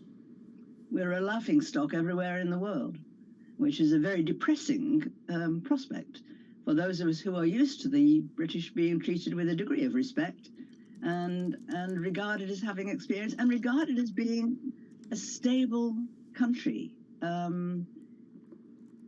the moment, the things in our governing party are the opposite of stable, and that's really quite depressing. Yeah, things have not been so stable. Margaret, just finally, what lessons do you think the Labour Party, I know you're standing down at the next election, but what will the party learn from the turmoil that more borrowing and more and tax and the policies of Liz Truss brought about in the UK? What can Labour learn from that? Well, obviously, no Labour government would have been allowed to cling on to power if we'd got ourselves into anything like this mess. But our press is so biased in favour of the governing party that, I mean, they actually, initially, some of the most fervent supporters of the present government actually applauded that mini budget that then promptly crashed the markets. So, you know, that's how far they are from reality. So there isn't a great deal we can learn except the importance of unity. The present government is now looking for a unity candidate, but because they all hate each other so much, they're having difficulty finding one.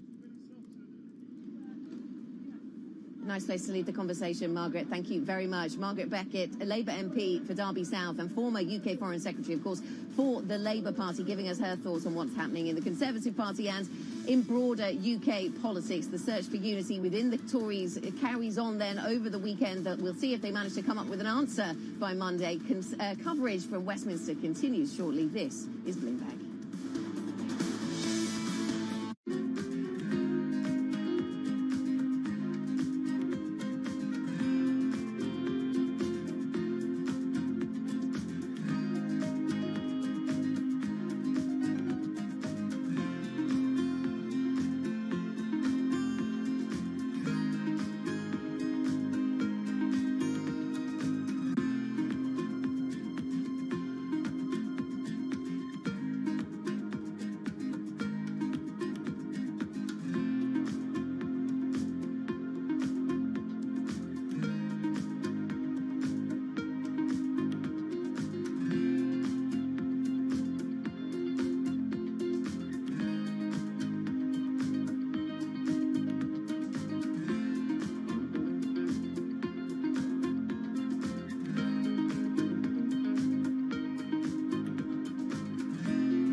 should we anticipate that you will have regulations clarifying what the SEC is going to do on cryptocurrencies and related kinds of things in the near future? It's pretty clear that many of these tokens may be securities. What we've asked the trading platforms, the lending platforms, the other various venues to come in, to work with us, to get registered under the securities laws, because if a platform has 50 or some of them 500 tokens on their platform, probabilities are they're not all non-securities. Now, there's another issue that has arisen, which is called gamification, which is to say people are making a game out of trying to buy stocks. Are you worried about this phenomenon? We live in the 2020s in a new digital age where applications on our phones can use massive amount of data and then predict our behavior. What do we do when the digital algorithms are maximizing for the company's revenues rather than our returns? And so we're trying to think that through. It's not just gamification, it's a little bit more than that. It's whether there's a conflict between the app and our investment returns.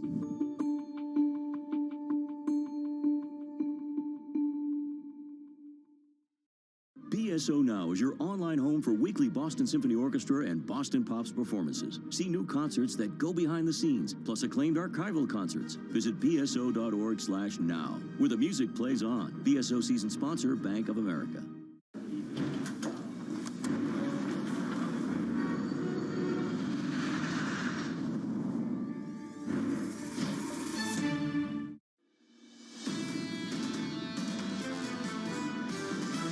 We're probably going to see persistent inflation and that these yields are not all overdone. The real worry is not only about this winter shortages, but also next winter shortages. We have an almost abnormal obsession with all things inflation. For the most part, what we're seeing is the consumer's okay. People continue to have a pretty high cash coffer.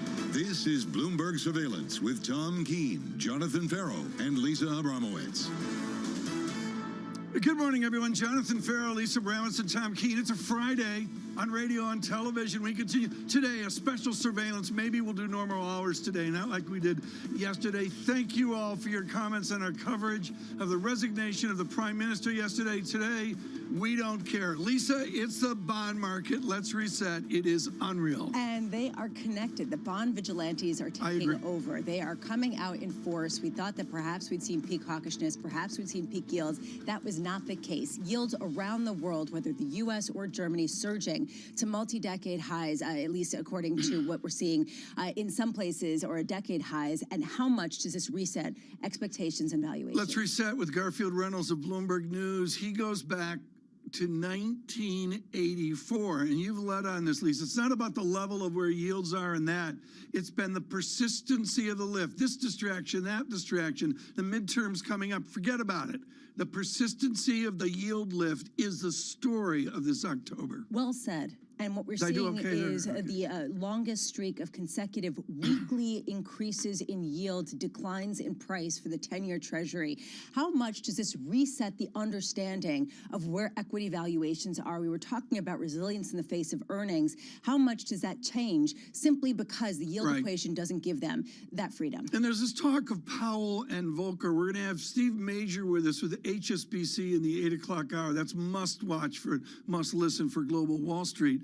But Lisa, what's so important here is with the 10-year yield, 12 weeks higher yields back to 1984, that sort of edge of that historic Volcker moment of about 81, 82. And raises issues about whether Larry Summers, whether Bill Dudley, whether they were right. Whether the yields can go that much higher than many people ever thought was possible because the markets haven't broken, because we have seen inflation continue to surprise to the upside, and because of the global nature of a sell-off that has a persistency we haven't seen in an entire generation. My level for the house hunting this weekend, if you're done with your leaf peeping, let's go look at a house. Oh, thanks. It's marked down. 7.32% is my bank rate 30-year mortgage. What level do you use, Lisa, as your benchmark yield as we go into the weekend? The Mortgage Association, right, having that as one. I'm just looking actually to take a page out of your book, leaf peeping notwithstanding, real yields.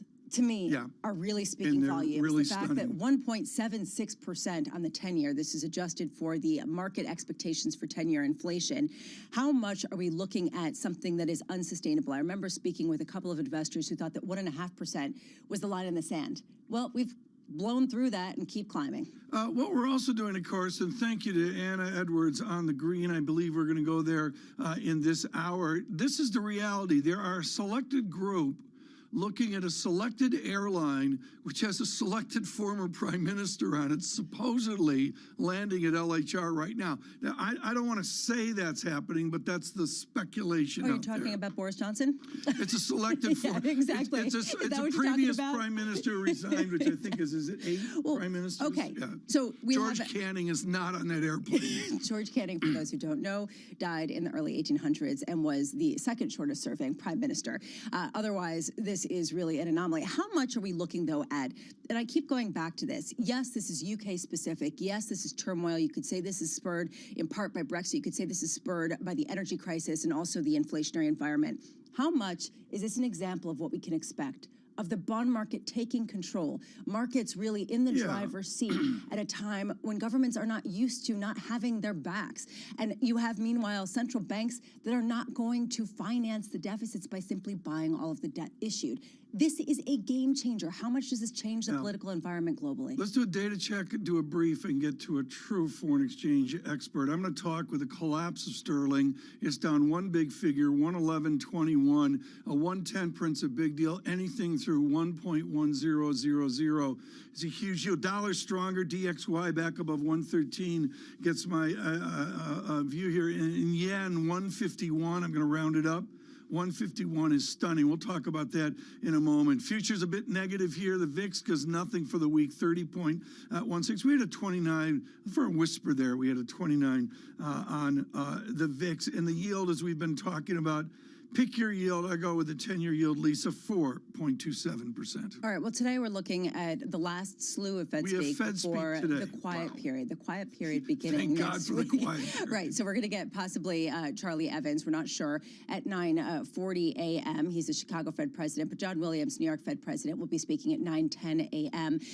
We'll be speaking throughout the show. But just as a side note, I'm curious. We speak about all the Fed speak. Jim Bullard, kind of in a bit of hot water with question marks around this off-the-record event at Citigroup, and some people wondering, he's saying he's not going to be doing any more private events. Earnings continue today. American Express and Verizon Communications within the next 90 minutes or so. The earnings that we have gotten have been, I guess, some strong, some weak. And this really highlights the bifurcated nature of the physical goods market, as well as some of the services that continue, like that airline, that flight perhaps carrying a former prime minister. You wonder how British Air will do, with all their troubles through the pandemic versus what we saw from United and American Airlines as well. Just one final note. Please. In Brussels, European leaders will be gathering to talk about the energy crisis. And we have seen energy prices, natural gas prices come significantly. What do they say about the United Kingdom?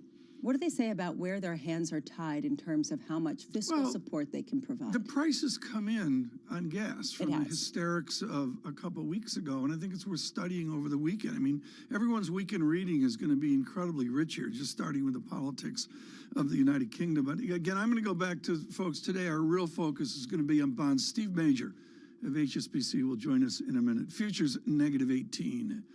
Mark Chandler has written books on the astrology of foreign exchange, the interdependencies, nation to nation.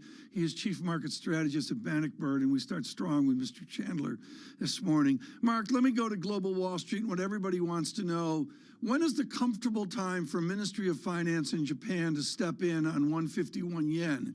Do they do it now? Do they do it in the quiet of their weekend? Or do they wait for the Asian Monday morning, our Sunday, 7 p.m.? Yeah, it's a great question, Hatam, after they intervened at the end of last month. And I think they did three things that make the intervention less than successful. First, it was not a surprise. They continued to warn the market they were planning to intervene. Secondly, they did it unilaterally. That is, there's very little support from whether it's Europe or the United States for BOJ intervention.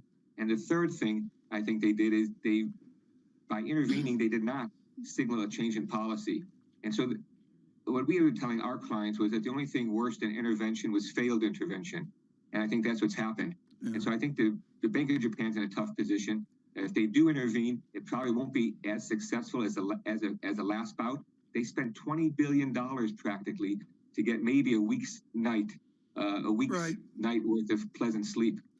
Mark, the Chandler word for acceleration, for a rapid advancement, is convexity. There's clear convexity in the unraveling of Japanese yen, Turkish lira, and that.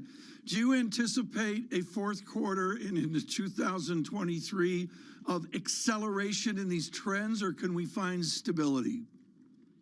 Yeah, that's a million-dollar question there, Tom. I think that the dollar is close to a top, partly because I think that Fed policy, as the market's got it priced in, they're 5% now. That's a 75 basis point hike in early November and again in December, and another rate hike early next year. I think that inflation is close to a peak, even if the core rate is too sticky. I think here's what I'm looking at. Please. Q1, the annualized rate of CPI was over 10%. In Q2, the annualized rate of U.S. CPI headline was still above 10%. Q3 fell to about 2%. So I'm looking at inflation to be coming off. I know that it's very controversial right now. I know many people have been burned calling for this before, but I think that we're coming to the tail end of this historic dollar move. And I think the Bank of Japan and the PBOC, the Central Bank of China, are basically playing for time until Fed policy peaks, until the market brings the dollar back off of these historic levels. Does this mean simply that it doesn't matter what happens in Europe, that this is entirely a Fed story from your vantage point and peak inflation in the U.S., and that it's not necessary to see a material turning around in a European region that seems like it's heading into a really difficult moment? Yeah, so I agree with that, Lisa. I think that for me, there's two big drivers here. One, of course, Fed policy. Everybody knows about that. I think what's less appreciated is that there's been a serious deterioration of Europe's trade balance as well as Japan's. So the deterioration of the external accounts, as economists would call it, I think is another factor weighing on the currencies. But I think in the most immediate sense, that if the Fed were to announce today, maybe a Fed speech says we're done, I think you see the dollar come off very sharply. Mark, you've just driven the 10-year real yield ever higher. Rounded up, we're up at 1.78%. We've moved mightily, like 88% to my study of 2.05% is somewhat of a normal 10-year real yield. Where's your number on that? What is a normal 10-year real yield? Yeah, to tell you the truth, I don't have a clue. And I say that because I say that partly because, these things like a real yield, R-star, you can't touch them. They're sort of they're abstractions, they're statistical abstractions. And I think that when you look at Fed funds rate, which is really what I focus on for the real rate, I think we're still looking at a negative real rate on Fed funds. And typically, looking for a little further out to the 2-year, you get a positive 2-year yield, real yield. And we don't have that yet. But I think this is a different cycle. And I think that because it's an unusual cycle with all these shocks, whether it's COVID, whether it is the supply shocks, whether it is Russia's invasion, I'm just not sure that these benchmarks are very useful right now. This is really, really important, folks. This is why we have Chandler leading off today, because A, he does not have a clue. There's no question about that. And also, he moves away from the usual statistics and looks at a benchmark for Chandler and Bannockburn of 2%. That was brilliant. I think that should be our mantra. To tell you the truth, I don't have a clue. So Pharaoh tells me that on the day. Where is Pharaoh? Is Pharaoh coming back? He's not coming back because you said he's playing footsie with the Dow. And he said, Hey, Zero Hedge quoted from his paper last night. I thought it was pretty good. Appendix 6, futures negative 21. Yes, we will speak of London. We are going to go to Parliament here as the quick battle heats up for a new Prime Minister. Stay with us. This is Bloomberg. Keeping you up to date with news from around the world with The First Word, I'm Kaylee Lyons. Ukraine's foreign minister says he talked with Israel's prime minister about Kyiv's request for defense systems to help combat Russian missiles and Iranian-made drones. Israel has offered to assist Ukraine with a missile warning system, but says it will not provide weapons. The U.S. has accused Tehran of sending trainers and technicians to Crimea to support Russian drone attacks. The European Union has agreed to press ahead with a set of emergency actions to address the bloc's energy crisis. It comes after Germany yielded to pressure from other member states to pave the way for a temporary price cap on natural gas. The European Council's president says the move sends a clear signal to the market that the bloc is ready to act together. The Biden administration is said to be discussing whether the U.S. should subject some of Elon Musk's ventures to national security reviews. Sources say that would include the Twitter deal and SpaceX Starlink network. U.S. officials are uncomfortable with what they see as Musk's increasingly Russia-friendly stance and his plans to buy Twitter with foreign investors. Adidas has issued a fresh profit warning as unsold goods pile up and consumer demand weakens across China and Western markets. The German sportswear maker says it now expects an operating margin of 4% this year, down from a prior forecast of 7%. The CEO, Kasper Rorsted, has already announced he's stepping down next year. Global news 24 hours a day on air and on Bloomberg Quick Take, powered by more than 2,700 journalists and analysts in more than 120 countries. I'm Kaylee Lyons. This is Bloomberg.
To name a couple of your babies. I don't know if I'm asking you to choose amongst your children, but some of the most recognizable buildings by you, of course, the Millennium Bridge, London City Hall, the Reichstag, and the Great Court British Museum. What was your favorite project to do? The Reichstag does stand out because, first of all, it's an energy manifesto. So it transformed something that was dependent on fossil fuels. It uses all the technology to produce something which is essentially carbon neutral. And as a public building, that's a statement. It's a symbol of a city. It's a symbol of a nation. It incorporates works of art. It's recycling an existing building, which, as I mentioned earlier, is the ultimate in sustainability. If you can give a new life to a building, it also creates public space at the roof level. It is the most visited parliament in the world, so it puts the public above the politicians who are answerable to them. And that, of course, was made possible by the politicians. So it's a demonstration of democracy in action.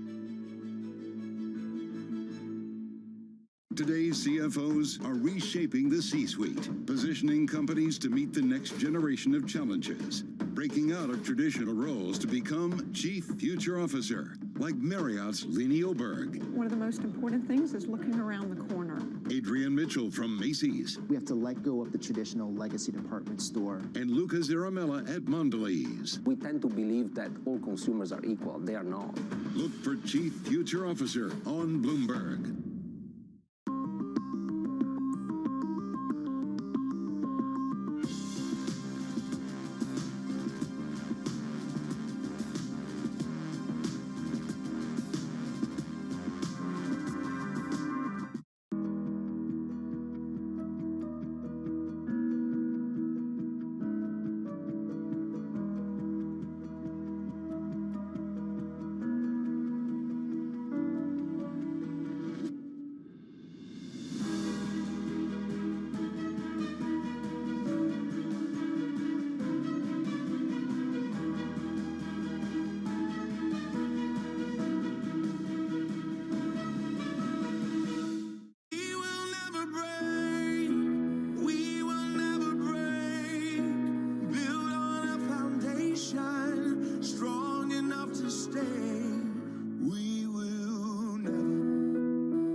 season is here. Markets bracing for another big earnings season. Everyone is expecting it to be poor. We've had big markdowns on earnings. Bloomberg breaks the numbers first. The bar has already been set pretty low. The big question is, can it go lower? We're seeing some pretty bad earnings already from those who have reported. With exclusive expert analysis. Which aspects of the market are not sufficiently priced? Is this a macro huge headwind? There is some really bright light at the end of this tunnel. When is this floor going to come? When can I start buying? Bloomberg Television and Radio. The fastest numbers and analysis you trust.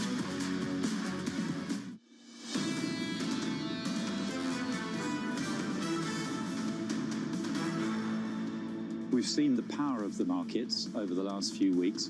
I think Chancellor Jeremy Hunt was getting on top of that, putting together a package that would have been reassuring to the markets on the 31st of October.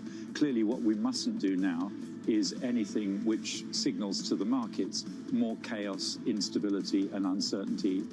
From the time of Theresa May, Lord Hammond, he's the former Chancellor of the Exchequer for the United Kingdom, with a view on his party. There are many views this morning, to say the least. It is a movable feast, and again, we say thank you to our team, and particularly to John Micklethwaite, our editor-in-chief, for wisdom yesterday in the chaos. I believe it is less chaotic yesterday.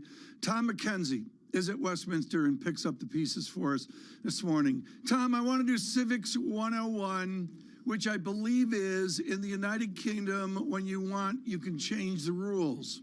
We are going from a count of 20 MPs to get to 5 or 6 candidates, whatever, to 100 MPs to get to 2 or 3 candidates.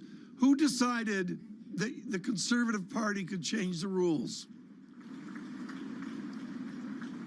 So that was the backbench. Well, that was the 1922 committee. Mr. Brady, who chairs that committee, you're absolutely right. Within this system, they do have the power. He does have the power with that committee to change the rules in terms of how they select the leader of the Conservative Party. They've done that, of course, on this radically shortened time frame. As you say, we could have a new prime minister in place by the end of play Monday. The deadline is for the 28th, so Friday, of course, in terms of when they get that new leader. The jostling, of course, and the horse trading continues in the Houses of Parliament behind me. The last count was, according to the BBC, that Rishi Sunak is currently leading with 44 MPs who have come out to support him. But Boris Johnson as well, a lot of reporting that he's cut short a holiday and is coming back as well to throw his hat in the ring. That is not confirmed, is not official.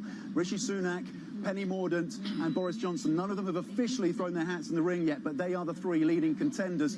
The key question is, for the markets, what happens to October the 31st, when the new Chancellor, Jeremy Hunt, had said he wants to pronounce and come out with his fiscal plans, which will be checked by the Office of Budget Responsibility. That is crucial for these markets. Now that date is very much in question, Tom, how much is it really important for a lot of the members of Parliament that they get a candidate who's going to keep Jeremy Hunt, who's going to keep the status quo, who is not going to pressure the Bank of England to be less aggressive? Well, Jeremy Hunt has unarguably done something of a decent job in terms of getting the premium on UK assets down after that mini budget. Yields have come off, the pound strengthened. Not in today's market action. There is that volatility back again. Of course, we're seeing yields up and the pound under pressure. But on the back of his ability to unpick that Trussonomics plan and to, of course, gut it, most of it, 90% of it, he did restore something of some stability across these markets. And most of the guests that we'll be speaking to say they would like to see the Chancellor remain in place. Important for investors. Here's the question, though. When Boris Johnson, if he does confirm he's running, we know there is animosity, deep animosity between the current Chancellor Hunt and Boris Johnson. If Boris Johnson takes the #1 spot on Monday, then there is a clear question as to the longevity of the Chancellor, who has done some work to restore, at least partly, the stability across UK assets and, of course, that sense of credibility in the markets. Tom, how vulnerable is the Tory party right now? How much is Labour making some inroads at a time of incredible deterioration in popularity?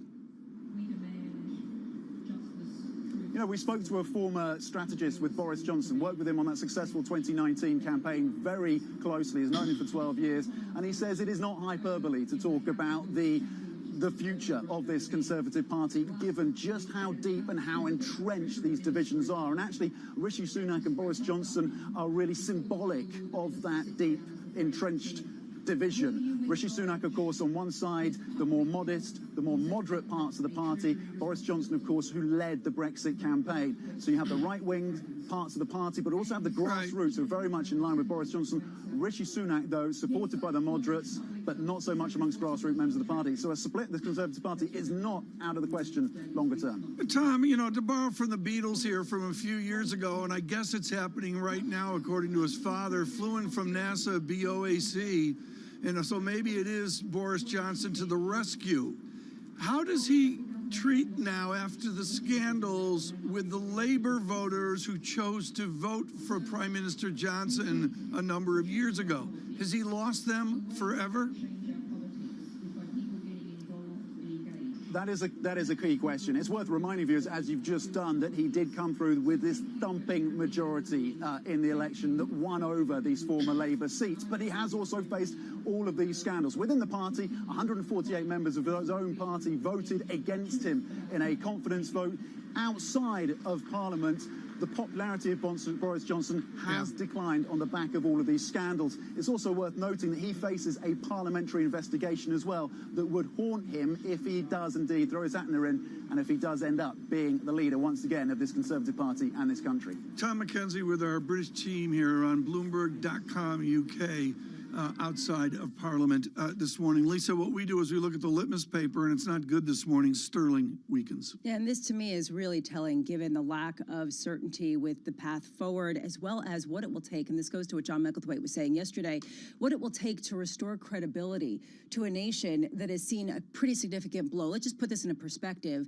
Whoever comes in next will be the third Prime Minister of the United Kingdom for this year. It comes at a time when you've seen bond yields surge to the highest levels in more than a decade, and it comes as the Bank of England is tasked with tightening policy at a rate that many people are uncomfortable with, including some of the candidates that have been named to possibly succeed Liz Truss. And just to pause here, Chris Hayes over at MSNBC had out a tweet yesterday, which was very quietly Prime Minister Truss shaking the hand of Queen Elizabeth II, and all Chris said was, this was 7 weeks ago.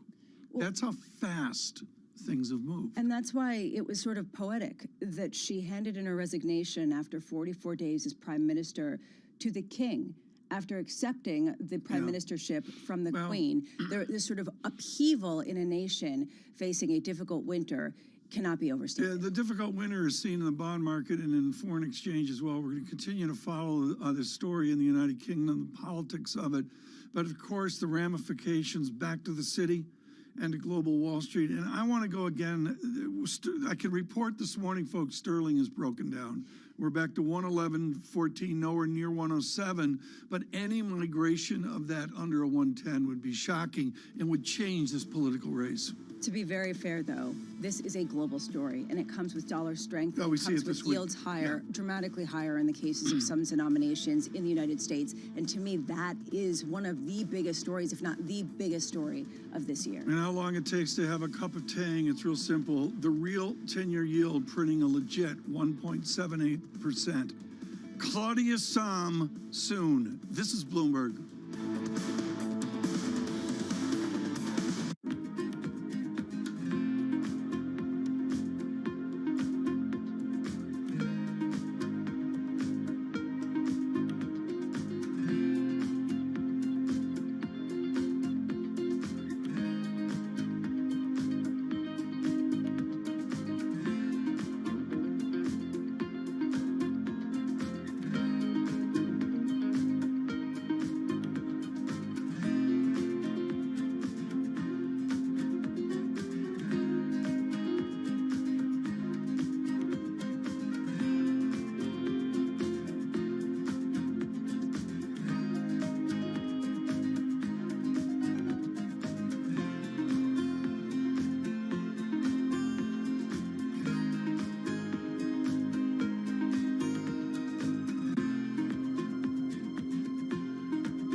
should somebody do to get into the talent agency business or the business you're in?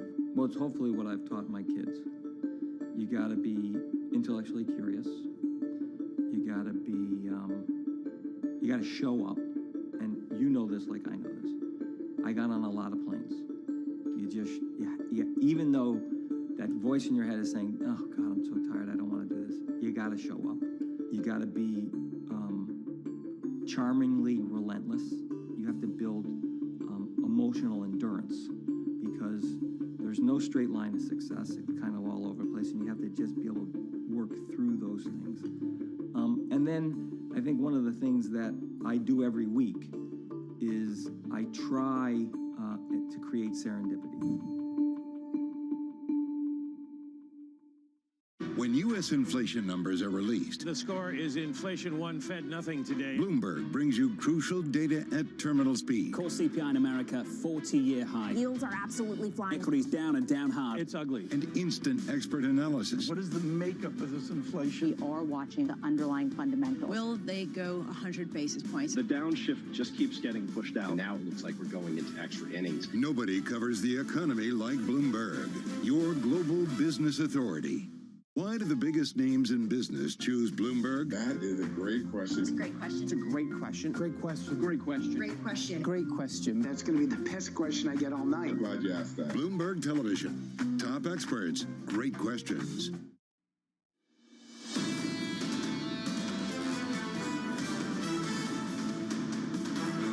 Bloomberg Surveillance, we welcome all of you on a Friday, staggering into the weekend, and you need reading. Here's my first read of the weekend.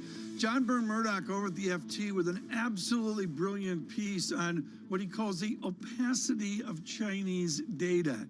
He's being polite. He's got a couple charts that just are jaw-dropping about how the economic data structure of China is radically different than what it was 5 or 6 years ago. We await GDP sometime before Christmas, I think is what we're looking at. The data, equities weaker, futures negative 21, VIX does nothing, 30.18. Yield is the story. Abramowitz is all fired up, 4.28%. 10-year yield, real yield is stunning, 1.78%, is now 1.61%. Dollar demonstrably stronger today, and sterling with the headlines. I'm going to get a 110 handle on sterling here in a bit. 111.06. That is a much weaker sterling. Yen, a 151 is in its right and own story into Sunday morning as well. Is it always good to have somebody come into the studio who has a relationship, a ratio, an economic belief that's picked up by Fred?